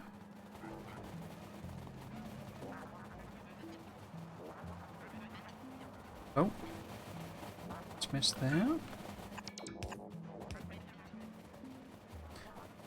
It's there.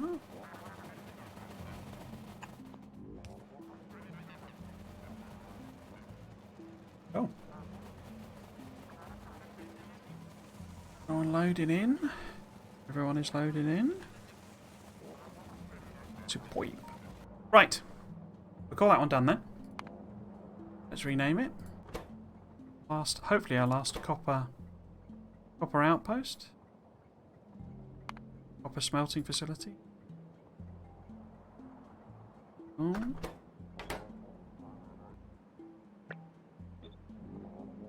Awesome. Now, if I head up to, say, here, then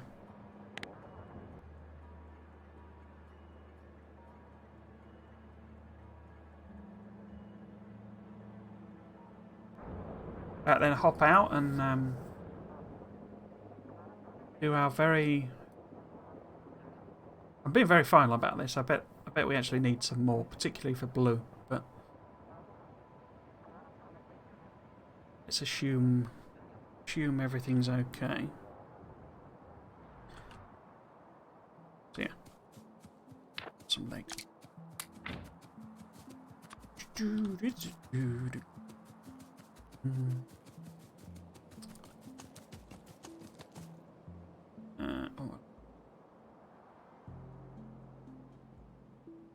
So if we maybe spare that.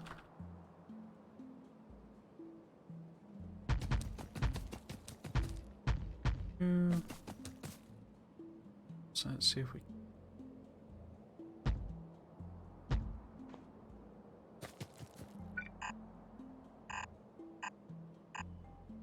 Six, 7 again.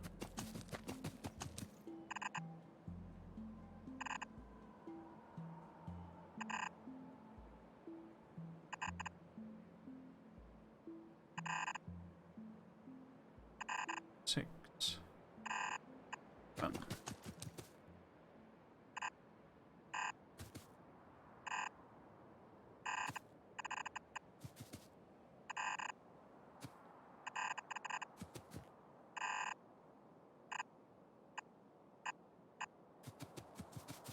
So close I can almost taste it. Right. I think we'll put the balancers on this side because, like, technically it's going to mean we cost slightly more. It's not too different. So, stick a balancer here. No, it's a 720. 720. Stick this on here. All the way around, obviously. So, just line it.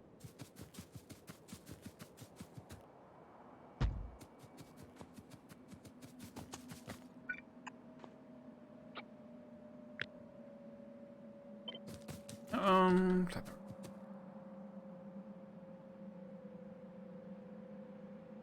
Oh. Then I guess if I use that.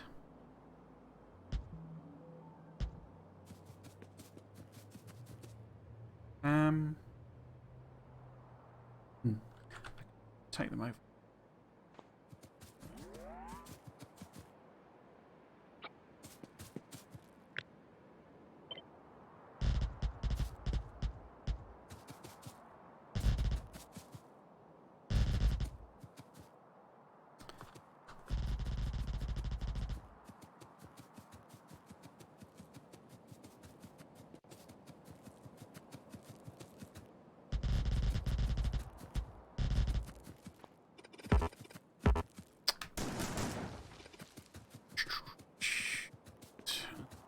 Over the right way around. Yeah.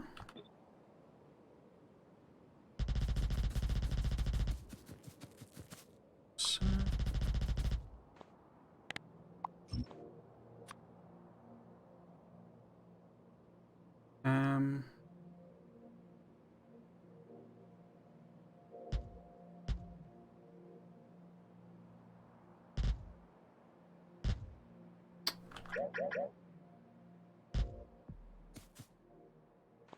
It's the wrong way.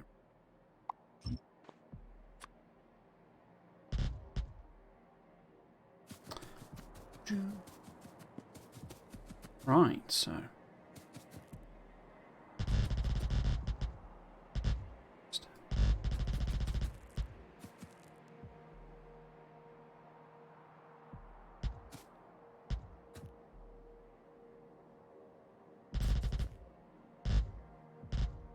Right. Go. So definitely move this up this time.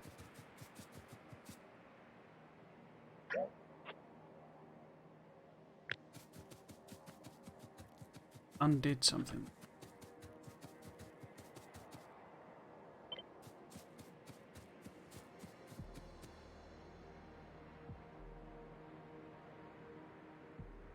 So that was there. What would the station side of it?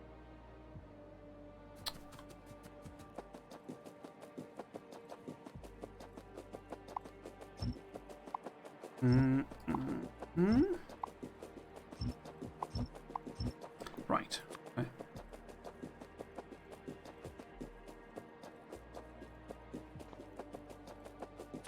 Where can we put? So we're going to need need them, but let's do a balancer here just for thoroughness. So what's that? So that would be put it roughly. I line any of these. Oh, it lines up on one, but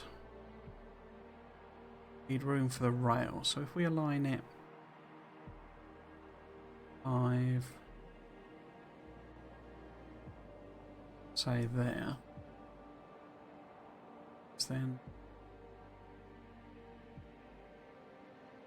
not line it up. Oh, I can. So 2, 4, 6. Okay, so put it there.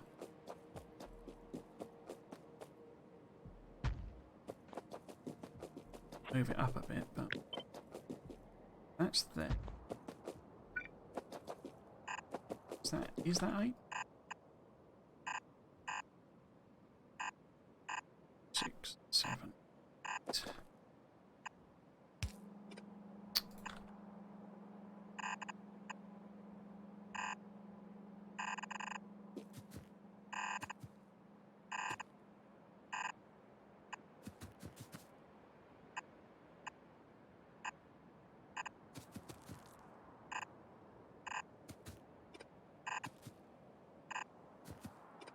Right.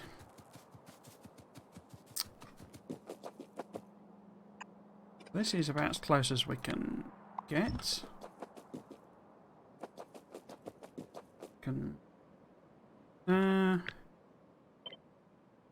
Pop that. Oh, hopefully. Oh no, it won't line up with that. You. Pop you. Can't put you there because you'll need extra room belts on the other one. Put you probably there.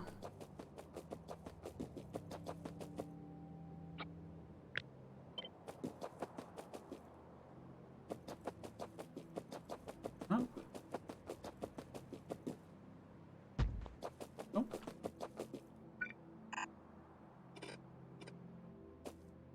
So that one.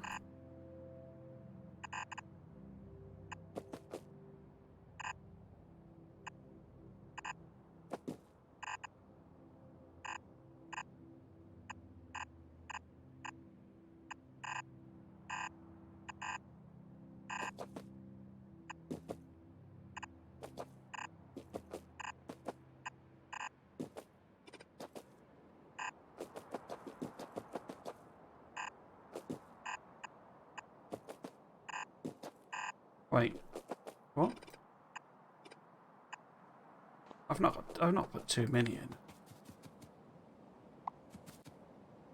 Oh, bum. 17. Right. Redo this.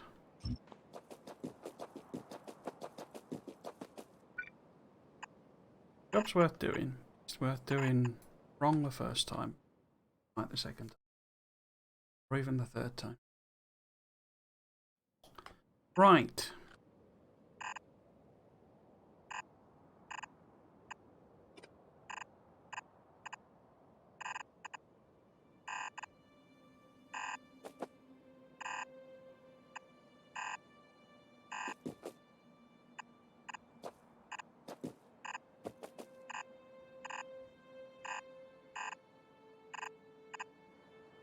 Okay. Oh, actually, I don't need to move the belts over. Chuck that bottom. So. For now, the final time. Fingers crossed. Oh, I need to do that bit. Let's just fill you in then. Not quite the final.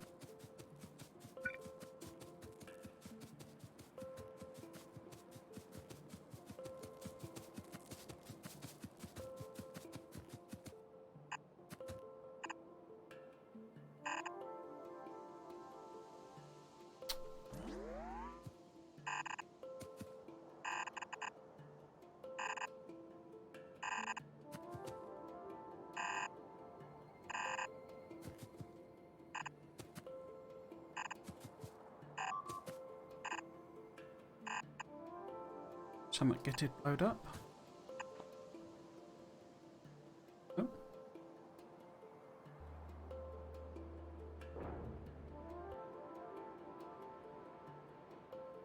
Okay. What are you actually moaning about not having?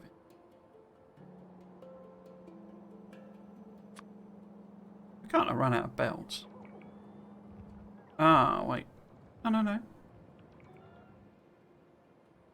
Stand that. Right. Ah.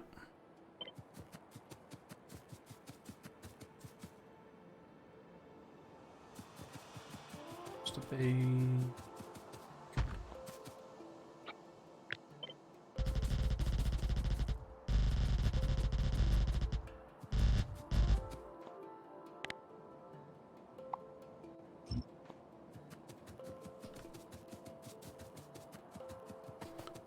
Wrong there.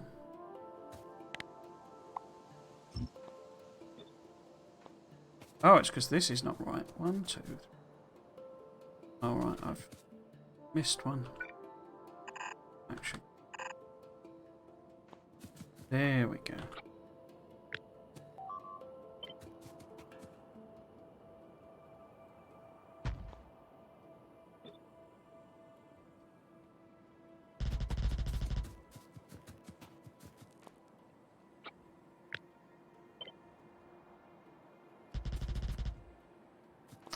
Excellent. My import's on.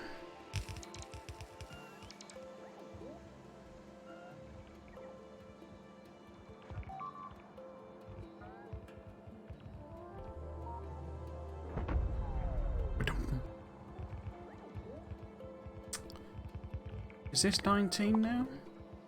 Yeah, so I got one more to add now. Let's hop in to. Give it a little minute for everyone to catch up a little bit. Have a look, see what's going on here. I think I might sort of put a few feelers out a bit further this time. We're almost done. Let's see what waits us.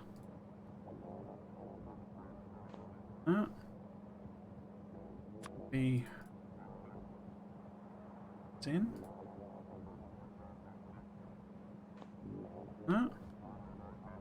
See what that reveals. And you're going to have to die, aren't you?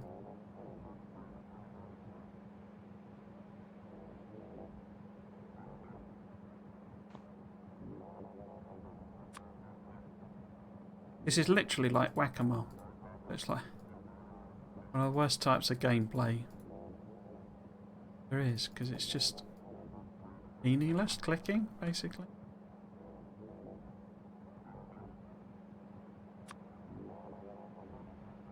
Why fight has just become a pointless chore in a sense. I suppose there's the aspect that it is a material drain, but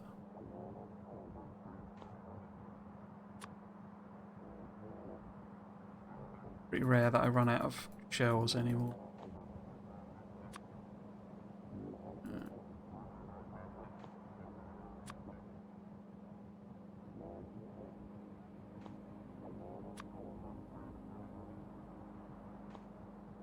Let's see what's in there.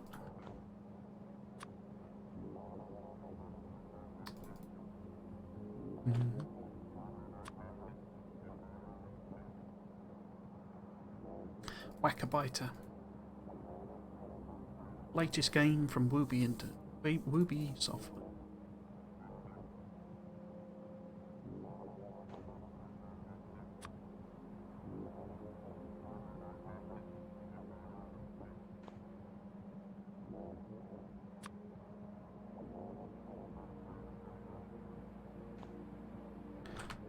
Okay, let that. Oh, these as well.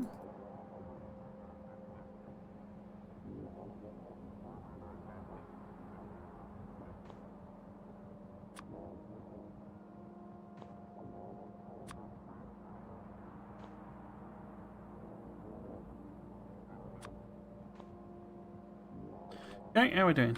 Everyone caught up and charged and etc. Excellent.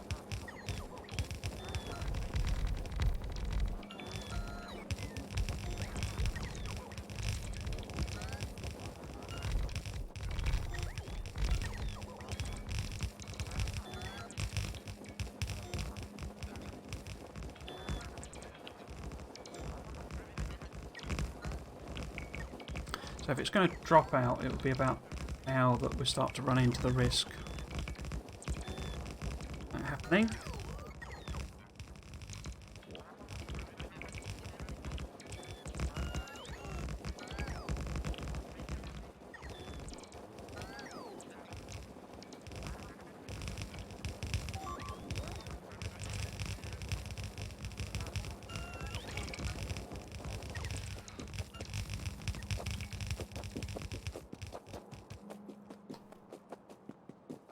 Right. So, wanted to, where do I actually want to make this? Turn that. Where are we? Here, so I want it sort of in the middle-ish, I guess. Or it could actually be further up. Oh! Thank you very much, 10 Sancho, for the raid with 2. How are you doing? How was your session today? There's a way for me to find out. I'm not a very bit of a newbie to streaming. I don't know what you were playing, but I believe there's something in Stream Deck that will tell me, isn't there? I don't know where it is. So how are you doing? Or stream? How are we doing? So if I send them up there and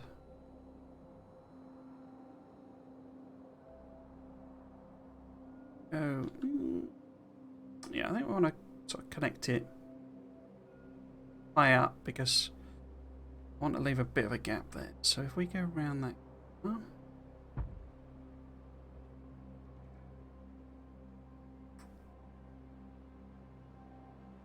just finished. Yes. So thanks for the thing. So for the raid. Sorry. What were you streaming, Tense Dungeon? Was it Factorio or something else? I guess I should explain. So I'm kind of quite deep into this series of streams where basically I'm making a Megabase. I've never really made a Megabase before. So this is kind of a learning exercise for me.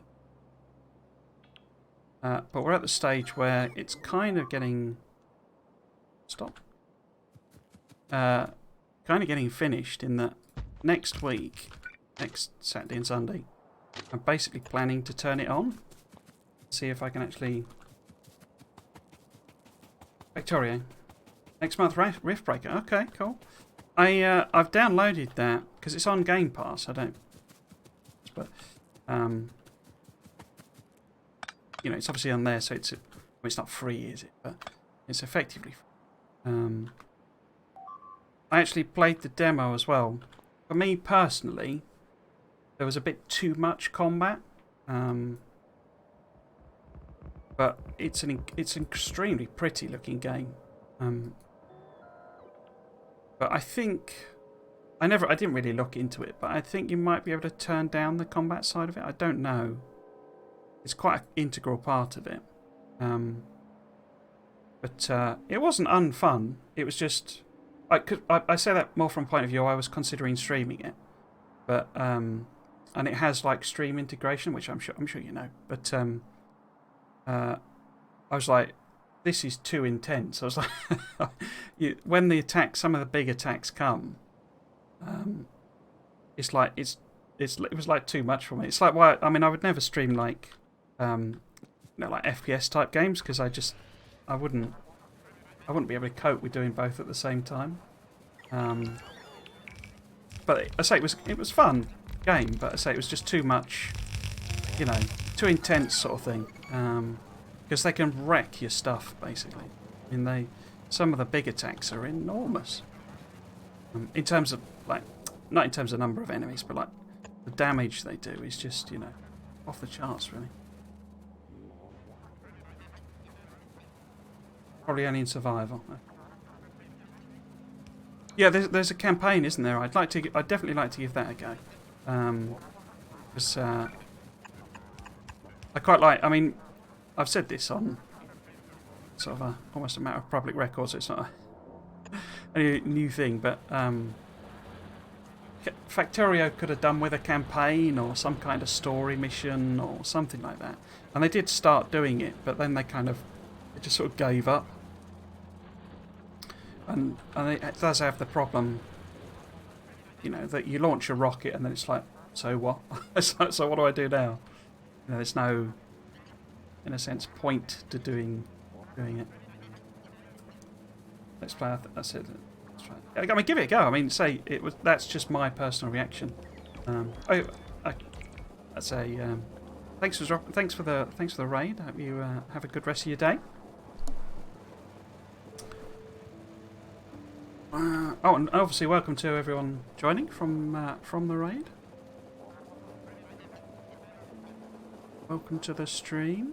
So we're kind of at a point where this is literally my last mining facility. So the approach I've taken is localized smelting. So I'm smelting the resources basically at the ore patches and loading those onto trains.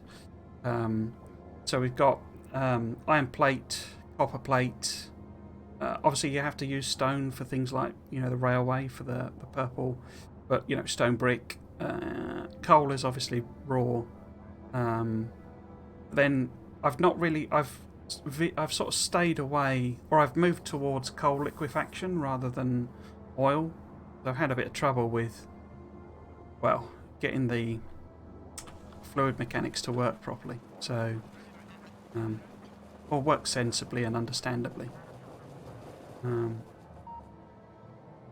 yeah, there's quite a lot of the series was me like discovering that actually outposts is not the way to do a megabase, or a megabase at this scale. I'm going for about 5,000 science a minute, which was a mistake. I should have gone for a lower number, but whole point of the series, really. So that's the last one. Yeah. That's the last one. We need to pop up here and seal off the walls. I'll then do a little bit of a test, I think. Depends on... You cleared out. But yes, I basically... I'm going to do a post-mortem as well. That'll probably be the final thing. And decide what I do next. I think I'll go achievement hunting and try and get the spoon achievements.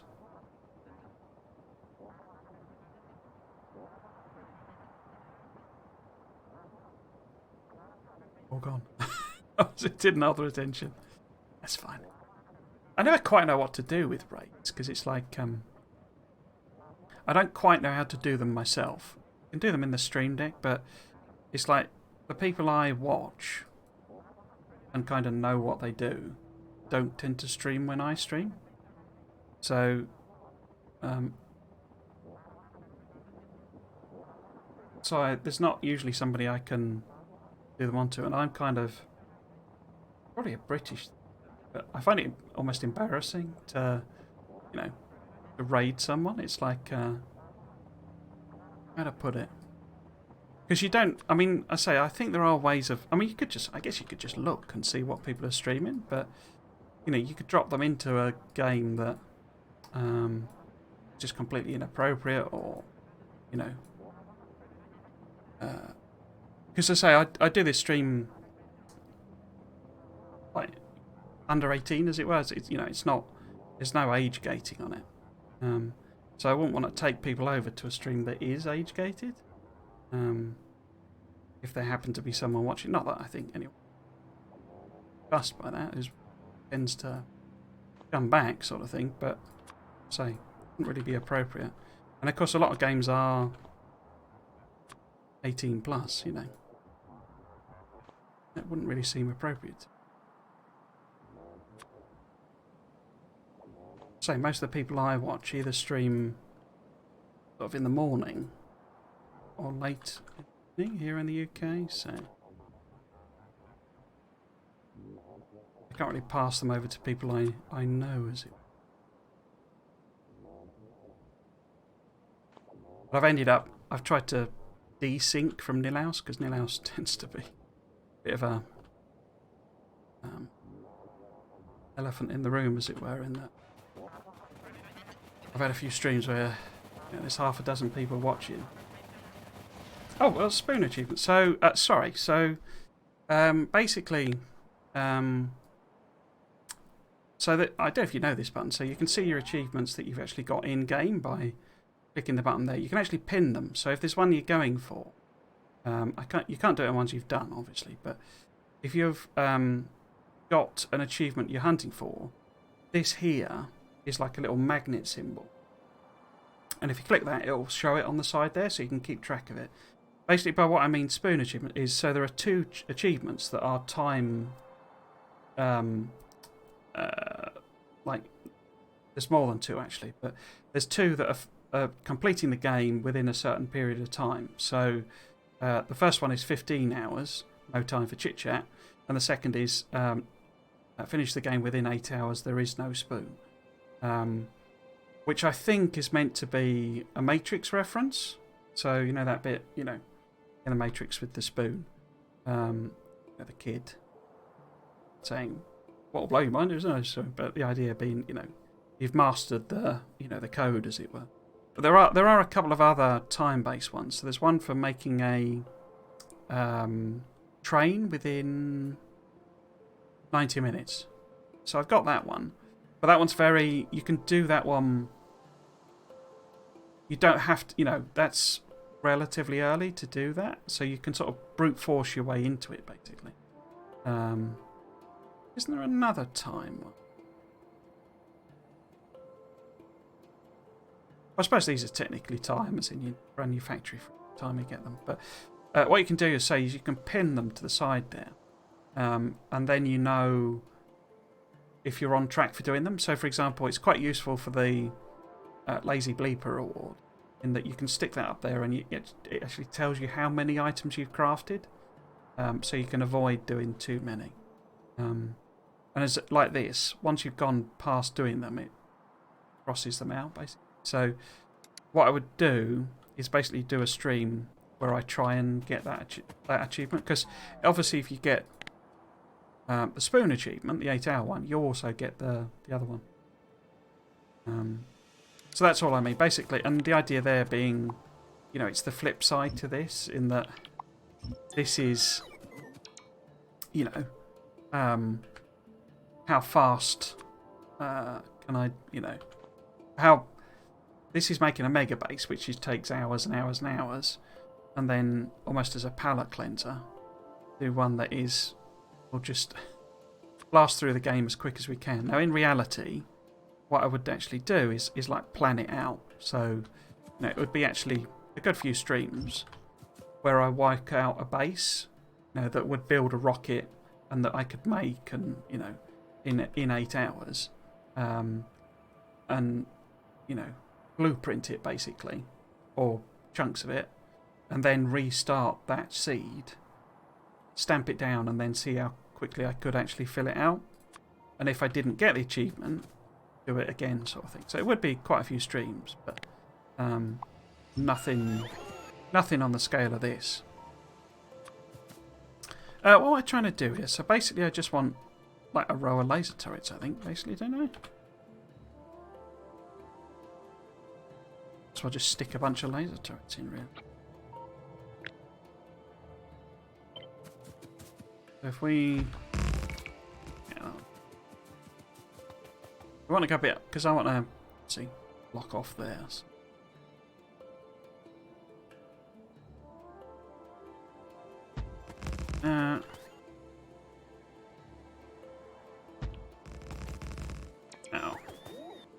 That's why it didn't.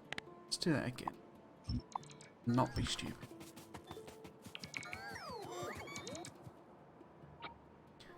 Take, say, that bit.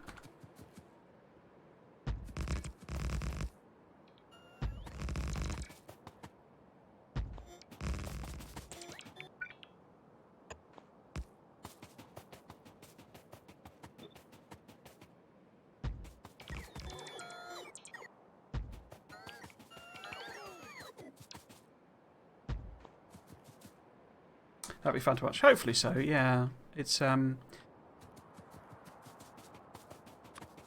know, I think it'd be interesting. The bit of it I'd be worried about, as it were, is like I was saying with Riftbreaker. I don't think I'd do very well, like streaming intense stuff. As in, you know. I mean, I could play the game, but whether or not, you know, I'd be able to interact with chat is the bit I'm sort of worried about. Or at least, you know, talk, because I think you kind of need to keep that side of things going, even when you're nobody, basically, like me. But I think that's quite an important side to actually streaming.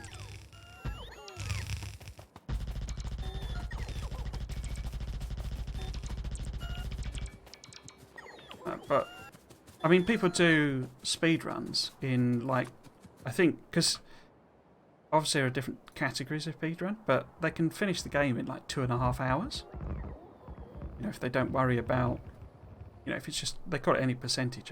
But if they don't worry about doing achievements or not doing certain things or whatever, then they can do it in that sort of time frame. So, you know, 8 hours. Well, you could complete the game 3 times, I guess, in that time frame, technically. So we will have a problem here with the bots trying to... In fact, I could set them back for... Trying to alleviate...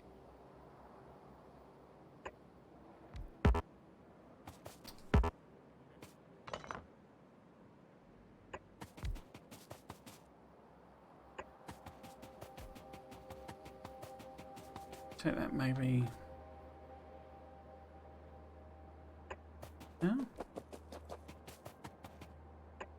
Yeah, you know, I think that, you know, it'd have quite a lot of it, you know, episodes where I'm just talking about it, planning it out, thinking about it, all of that sort of stuff. And then it's like a, you know, a weekend effectively. Oops. You know, a stream. Because if you think, you know, a sense, you know, I could do 2 4-hour streams sort of thing. I'd hope to do something where it was, you know, a bit quicker. I'll take that fine. So.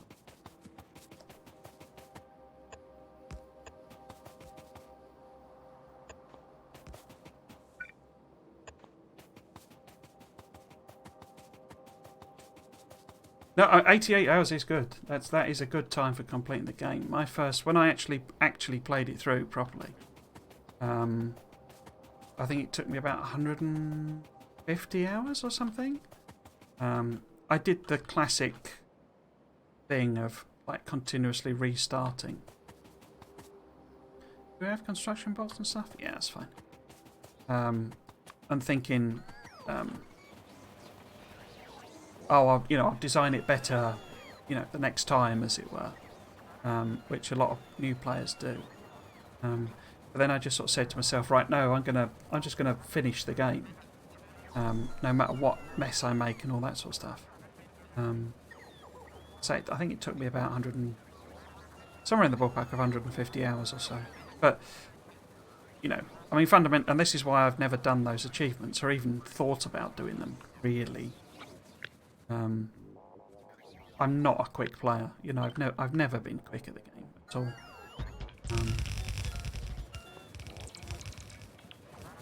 I mean, one of the things to note with the speedruns, I say they do it in that time and they do complete the game, but you get the achievement for completing the game, which is what, you know, what they judge as being the end of the speedrun. You get that. You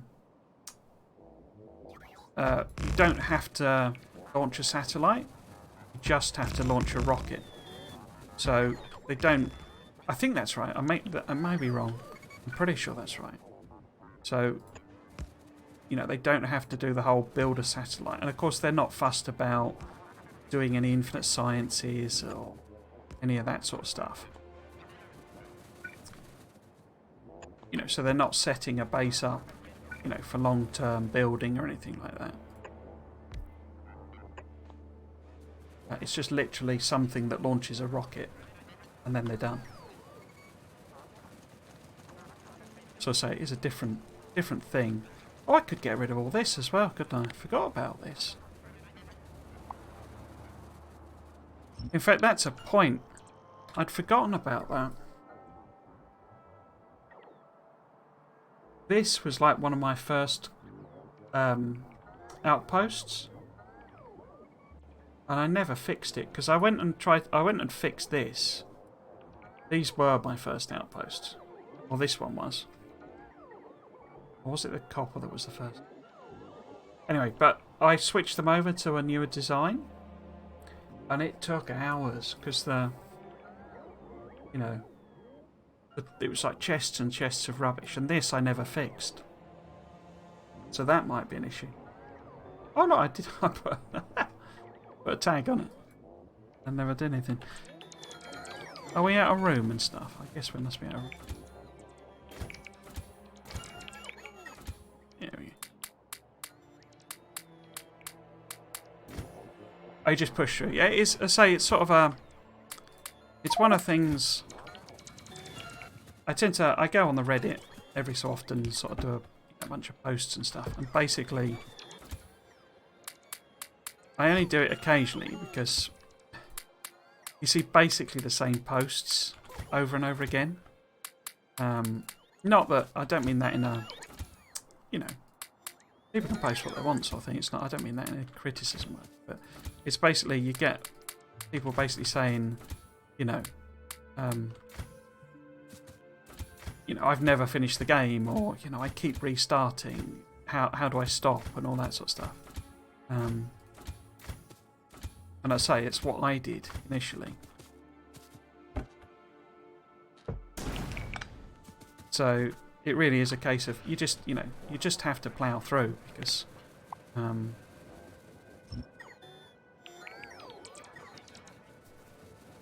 I don't know whether I should fix these or you know, get rid of these or not, or just leave them. It's going to take a while. I mean, it's not doing anything, so it's not going to be costing particularly any, you know, UPS or anything like that. Oh, I've not filled somebody up again, have I? I think we'll just leave it.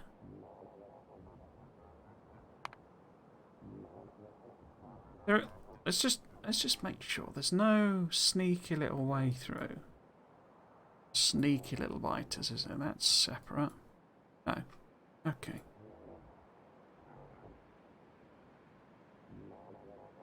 Right, in that case, and it's 5:45, so there's only a little bit left on the stream.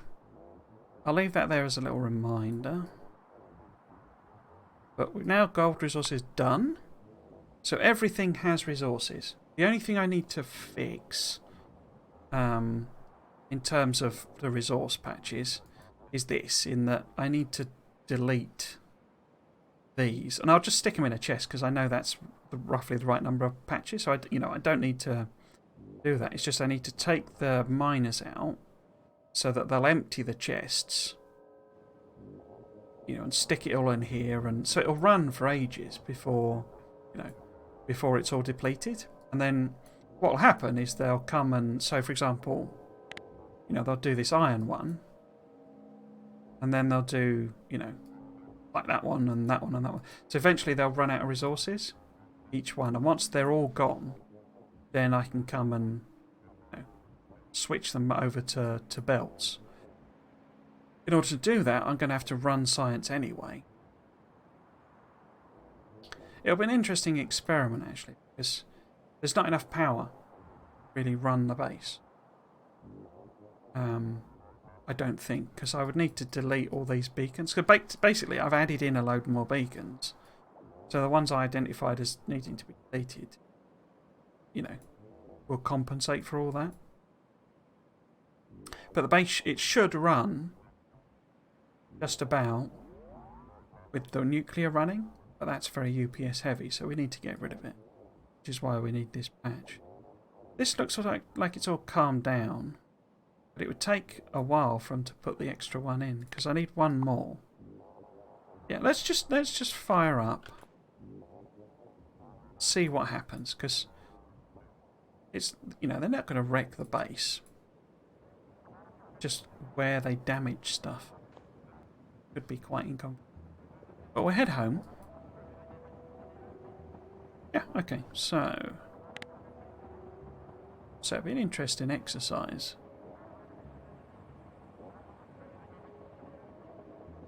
Disconnect it to save idle power. That's a very good idea, actually, yeah.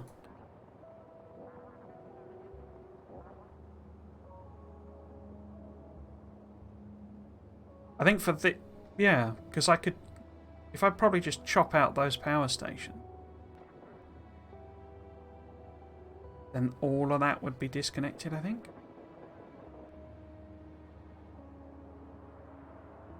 What I was thinking, you see, is with this one in particular, because these are less problematic than the chests. I could replace it with the new blueprint, and that would give 2 oil things, because otherwise the blue is using actual oil, so it can go up here and get like 1 thing, but it could take a while for this to refill. And the other, there isn't. I don't think I've actually even. Oh, here we go. So the other oil is all the way over here. So it'd be convenient to have 2 stations here. Yeah, this one, I don't know. It might actually be better to, like you say, just disconnect it all. And then we'll just put something else in. Because there's actually copper there, and there, and there. So do I even need this?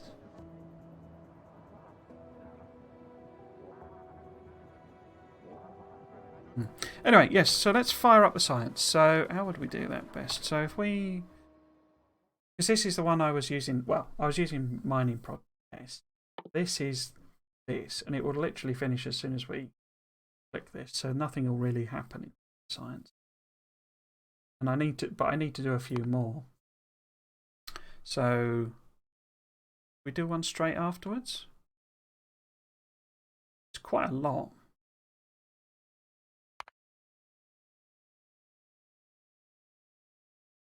So, there you go. Literally hit the button and we finished that. Now what's happened now, you see, is it's pushed out the range. Not a lot. It doesn't do a lot each time. But I think it's about that much. But what I need to do, you see, because I'm getting... Oh, here you go. So these weren't inside the artillery and now are. And what I need to do is I need to extend it until these 2 meet, basically, so that this is permanently covered. I could go and see, I mean, we can have a little artillery outpost there, but it's this sort of chunk that I say the biters seem to just love coming and building bases in here. I'm not sure how. Yeah, you see, I mean, this is the problem, basically. So this, you know, I created this to keep the train lines clear. What will happen is a response group, it's only a small one in this case, but, you know, as you push it, well, here you go. So we've now got loads of bases in artillery range. And if they, I mean, this one's okay, but if they hit a railway track, they'll inevitably eat the power lines. And just cut off the entire base. Or cut off the entire whatever.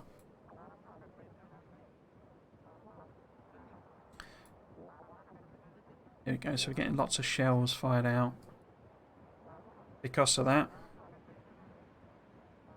So these I'm not fussed about, these will cope. It's the outposts, and particularly this guy here. Or these two even. They're real bête noirs.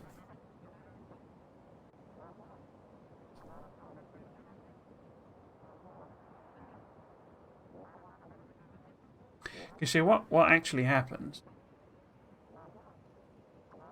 the real flaw of it, is it starts sending trains to the outposts to restock the there you go. So they've fired off all their shells, so there'll be some trains coming here to refill this, and it'll hit but by the time, so I don't know where it fired, it was probably over here, but by the time they arrive, the train will probably have arrived. And the train will hit a behemoth biter, and that'll just stop it. And then the other biters will chew on the train. And it'll just be a whole thing.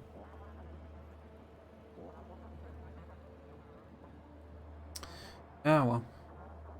See how bad it gets. This is one of the first waves coming in. Just a little one. Look at the UPS. Wow. Let's take it off the map for you. Oh, wow. We're down at 34.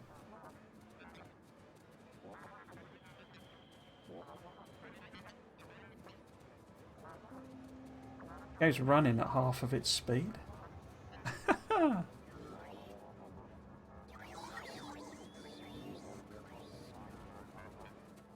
I bet science hasn't really even properly kicked in yet, has it?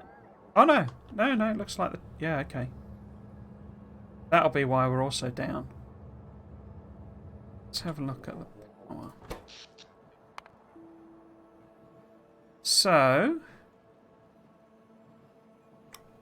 power's ramping up. What we can turn that off.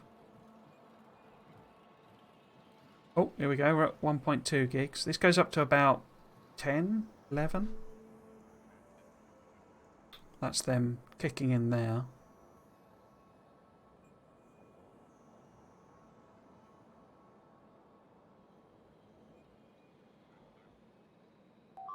Oh, here we go. Oh no, it's just them. Which one doesn't have? Why don't you have repair pack?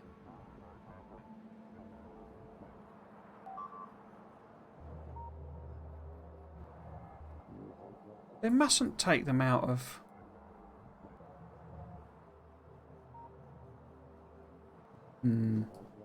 That's going to be a problem then.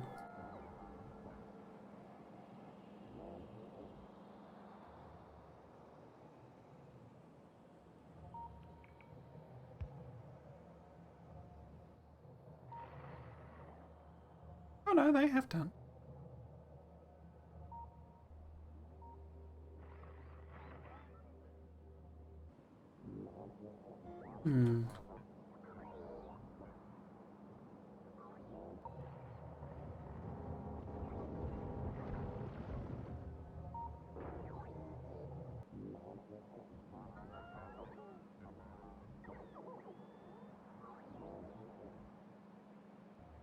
I think it must be the thing that they only grab, like, well, they always grab like 4 at a time. Because I'm only requesting up. I think it's 10. Yeah, it's just empty, isn't it? Yeah, so I'm requesting 10. So 3 bots come along with, you know, wanting repair packs. They grab 4 of them. And so 3 bots, they're gone.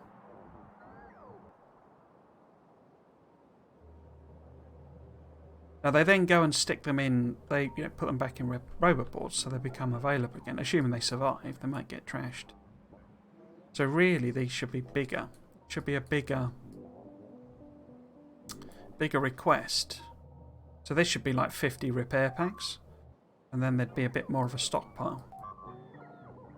What are you moaning about? Oh, here we go. No.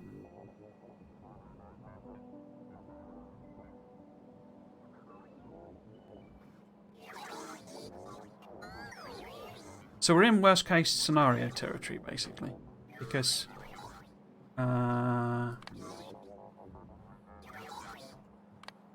I'm used.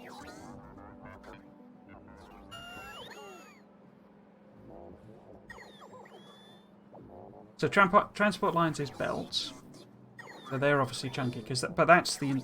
If you think about all of the belts that I've got in my entire base, entity update is like all the assembly machines. Particle update, okay. That's basically because of combat. So that's the goop flying out when you shoot biters and stuff. Electric network, I think that's because I think that includes the nuclear. There's also like heat and stuff like that. Trains are quite big, but I can't avoid that.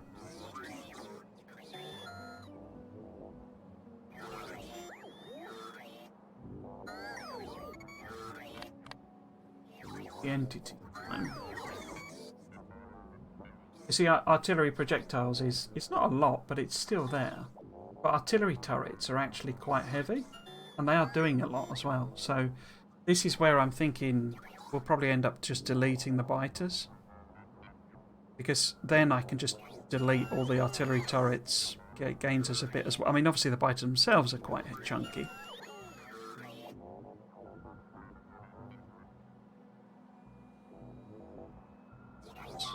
And we can also, I mean, we could get rid of radars, really. What else?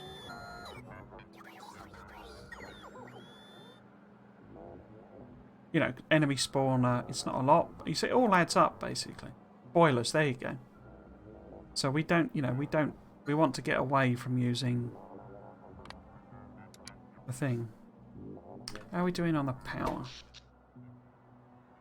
I'm actually sort of impressed. I mean, it's not really all running, I don't think. Because white science is weird, because it stacks to 2,000, so the trains are very infrequent. So that's probably not running. No, they're not doing anything.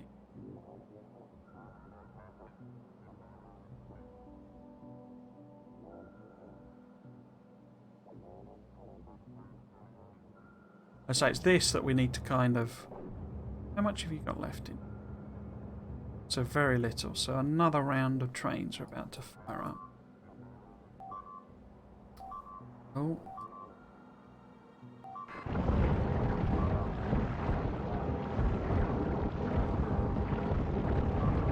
This is the one I just came and put in.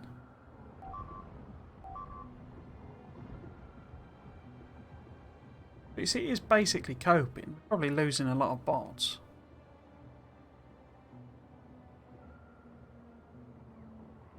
It has basically coped. Assuming I did connect that up properly, they'll replace the lasers and stuff. I'm quite surprised none of these have done. Oh, here we go. There we go.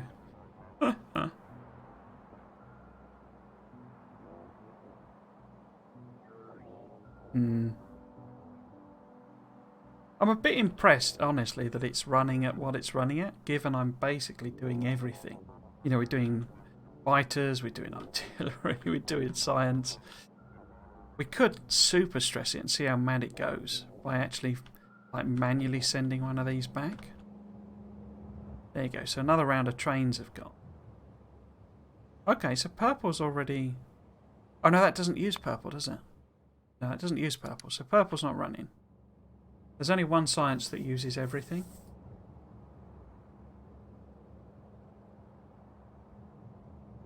Yeah, I'm kind of impressed it's not tanked down to 10 UPS.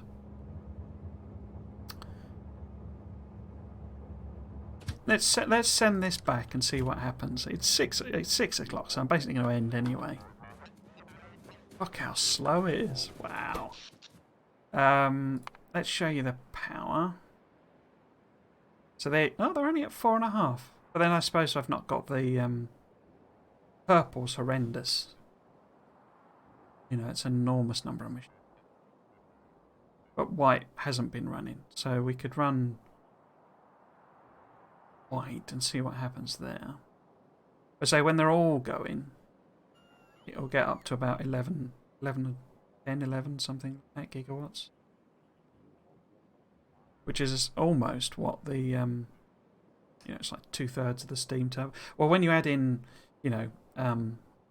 chemical plants and everything, oil refineries, which runs for the science, it's basically what the steam turbines are producing. And I say it then runs continuously. And I think now that I've added those extra miners, we would then start getting brownouts because the accumulators would never charge or not charge fully. So we end up with a bit of a point where only the turbines, during the night, only the turbines will be running the base. Well, they're going to crash when the UPS is out. No, basically. Not really. Because basically what will happen, the only way it would crash is if it got so bad that essentially my CPU overheated, because it's not a graphics issue. It's it's basically a CPU slash like RAM issue, basically. So it's if I had, I mean my computer's a bit of a weird hybrid of new bits and old bits, and my CPU is really old, but it was like literally the best CPU you could get when I built this machine, but that was like 7 years ago. So it's a good CPU, it's a powerful one, but it's not as good as you could get. So because I want to upgrade my computer, but obviously there's the whole chip shortage and all of these sorts of things. But I have a very powerful, I have a newer, much more powerful graphics card. So, and it's not that stressing on graphics anyway. Oh, it looks like some stuff's getting trashed. Oh, there you go, you see. So they've chewed through a power line. If that happens again, this will all end up cut off. In fact, has it been cut off? Can't really tell. But yeah, I'm sort of impressed in a sense that it's not. But no, it won't crash the game. The game, I say, unless it gets to a point where and if that happens, the entire thing goes down, and basically that's my the stream will end as well. But no, it won't crash the game because it's one of the, I mean, it's incredibly impressive piece of software. Is the honest truth to it. The fact it can do this at this scale. I mean, you look at the amount of stuff there is in this game, and it's still running at half its expected speed. It's like can't think of an example, but if you played some game with. I've played City Skyline with lots of mods on, and as soon as you get not mods, they're like downloaded from the workshop. As soon as you get like a dozen or so, it takes like 20 minutes for the game to load up.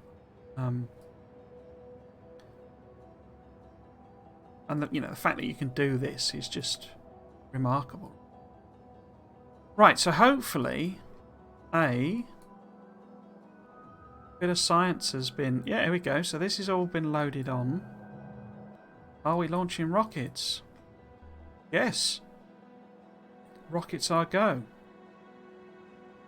Or started to be go. And given that lane isn't full, we must have launched a few rockets. Oops. Out the map. And you see, so we've started launching rockets, and we're still at 35 FPS. Quite amazing, really. So let's have a look at production. So what we're trying to get to with the series, there is this dropout here. I think I know what's causing that. It's to do with it's basically I need to upgrade all the inserters on the science build, because what happens is they chew through the science so quickly that the fast inserters can't keep up, and so you get these little tiny drops where it's basically all of the inserter arms swinging, and that's the drop, basically.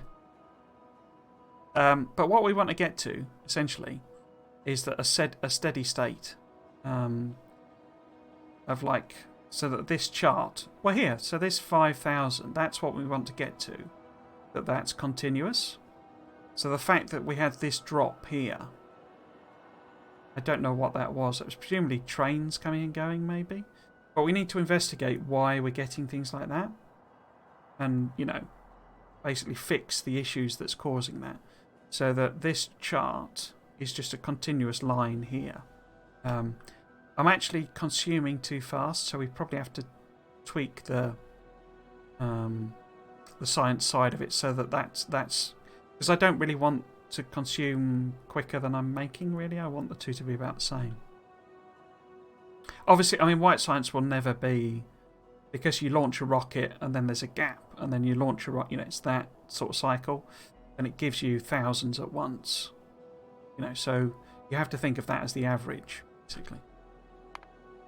If we were to do a long-term graph, you would see more sort of average. Yeah, we want to get to a point where this is just continuous and basically never drops off and goes for hours, sort of thing. We're down to 31 UPS. It will never run at 60. You know, it will never. Just, you know, it's just not powerful enough machine to do that, or efficient enough. I say we can certainly probably get it up to probably sort of 45 or so, just from doing things like deleting the biters and deleting all the radars and blah blah blah, artillery and all that sort of stuff. Because I'm not so keen on cheating because I could, on the power front, I could take all the lasers out. I'm not so keen on doing that. I will thin them out, but if I take them all out, then that's sort of, I sort of don't want the biters here just because they're a performance impact rather than, you know, I don't want to have to deal with biters. Here we go, and this is something I've got to solve. See how they're all queuing up, basically. Get stuff. It's because this junction is just a non-start. It's just horrendous. And we've got one of those for every single thing. And this is another thing. If we delete the biters, there'll be no need for any outpost trains. So I don't even have to bother with that junction. Yeah, we could just turn them off. Okay, let's have a look at the power again. Oh, it's 10 past 6, so I'm going to have to go anyway. So during the day, it's still sort of running, isn't it? But that's not quite peaked yet. Let's see what happens at night. And we'll call it a stream there.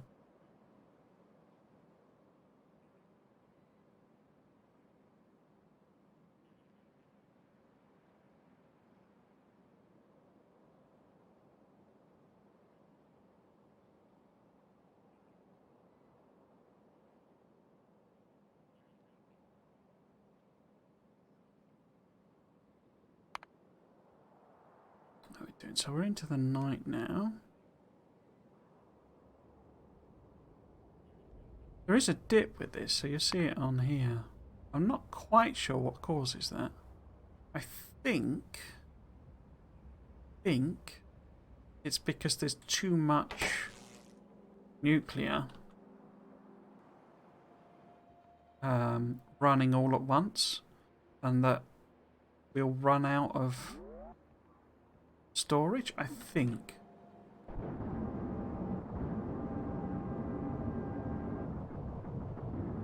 Apologies if that sounds horrendous. Yeah, I think it might be where we run out of fuel, but I don't really have a proper explanation.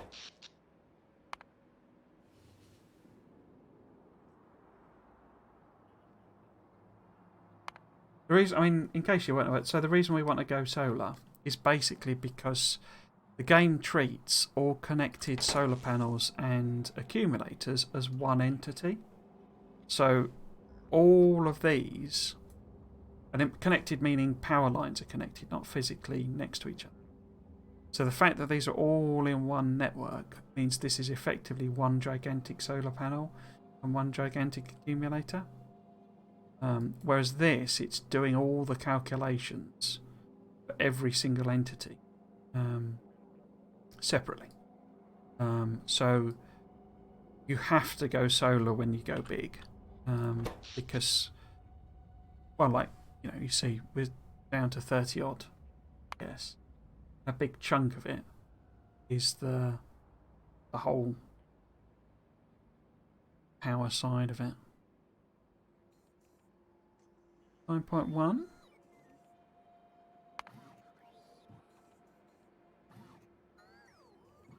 Accumulators are what?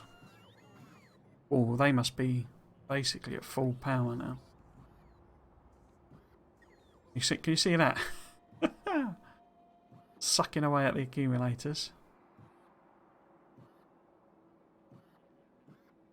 We're halfway through now.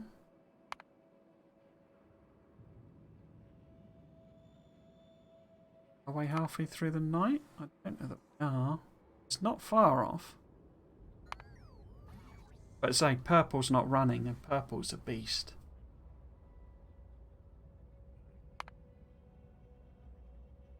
Oh, here you go. So at this point here, this is when you get that line like that, that's all of your solar panels producing max power. So what you need is a headroom to be able to charge your accumulators, basically. So we would be okay if this dropped down at some point, even if it was there, dropped down to a lower stage, that would mean we would be in parity, but we're not. So what's happening is turbines are to make up the difference. And unfortunately, what that probably means is the accumulators are not getting fully charged. Well, we've got... Okay. So it looks like, I say, power-wise, we've kind of got enough. So if I take out those... what should we call it? It's beacons. Because we don't need to... I mean, we don't... I say we do, but we don't need to make modules and any of that stuff. Again, hope. Should all be done. So... Oh, no, there we go. Dropped out. Power has stopped. Oh. Oh, it's accumulate. There you go. Accumulators have run out of juice. Solar is not quite there yet to run the base. We're browned out because these are producing some power, but it's not enough. 191 gigawatts. What?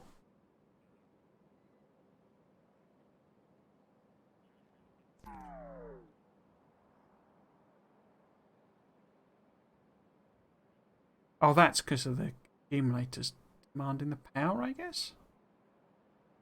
Why did that 190?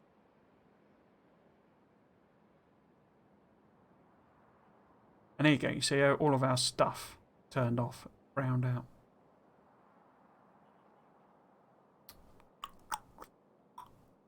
I have a horrible feeling I'm going to need more solar. What I've made space for. Okay, let's turn research off. And I can just leave it going this evening. And it'll sort of go back to its steady state thing. So I may have to go and fix some bits. I do need to do a couple more because... Go there? Yeah, okay. Say, this is not a sort of safe area, and it needs to be. For me to be happy that, I've solved the biter problem, as it were. And I'm then comfortable turning them off.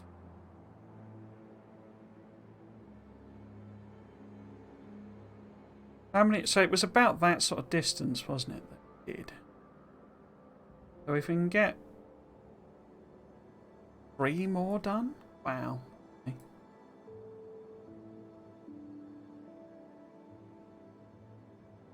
Painful. Okay. Anyway, that'll be it for this week. Next week, I say during the week, what I'll do basically. So.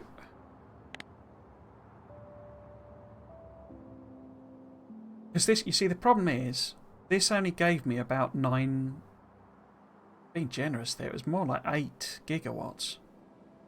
So if I need 16 gigawatts, I need 2 of them, not 1.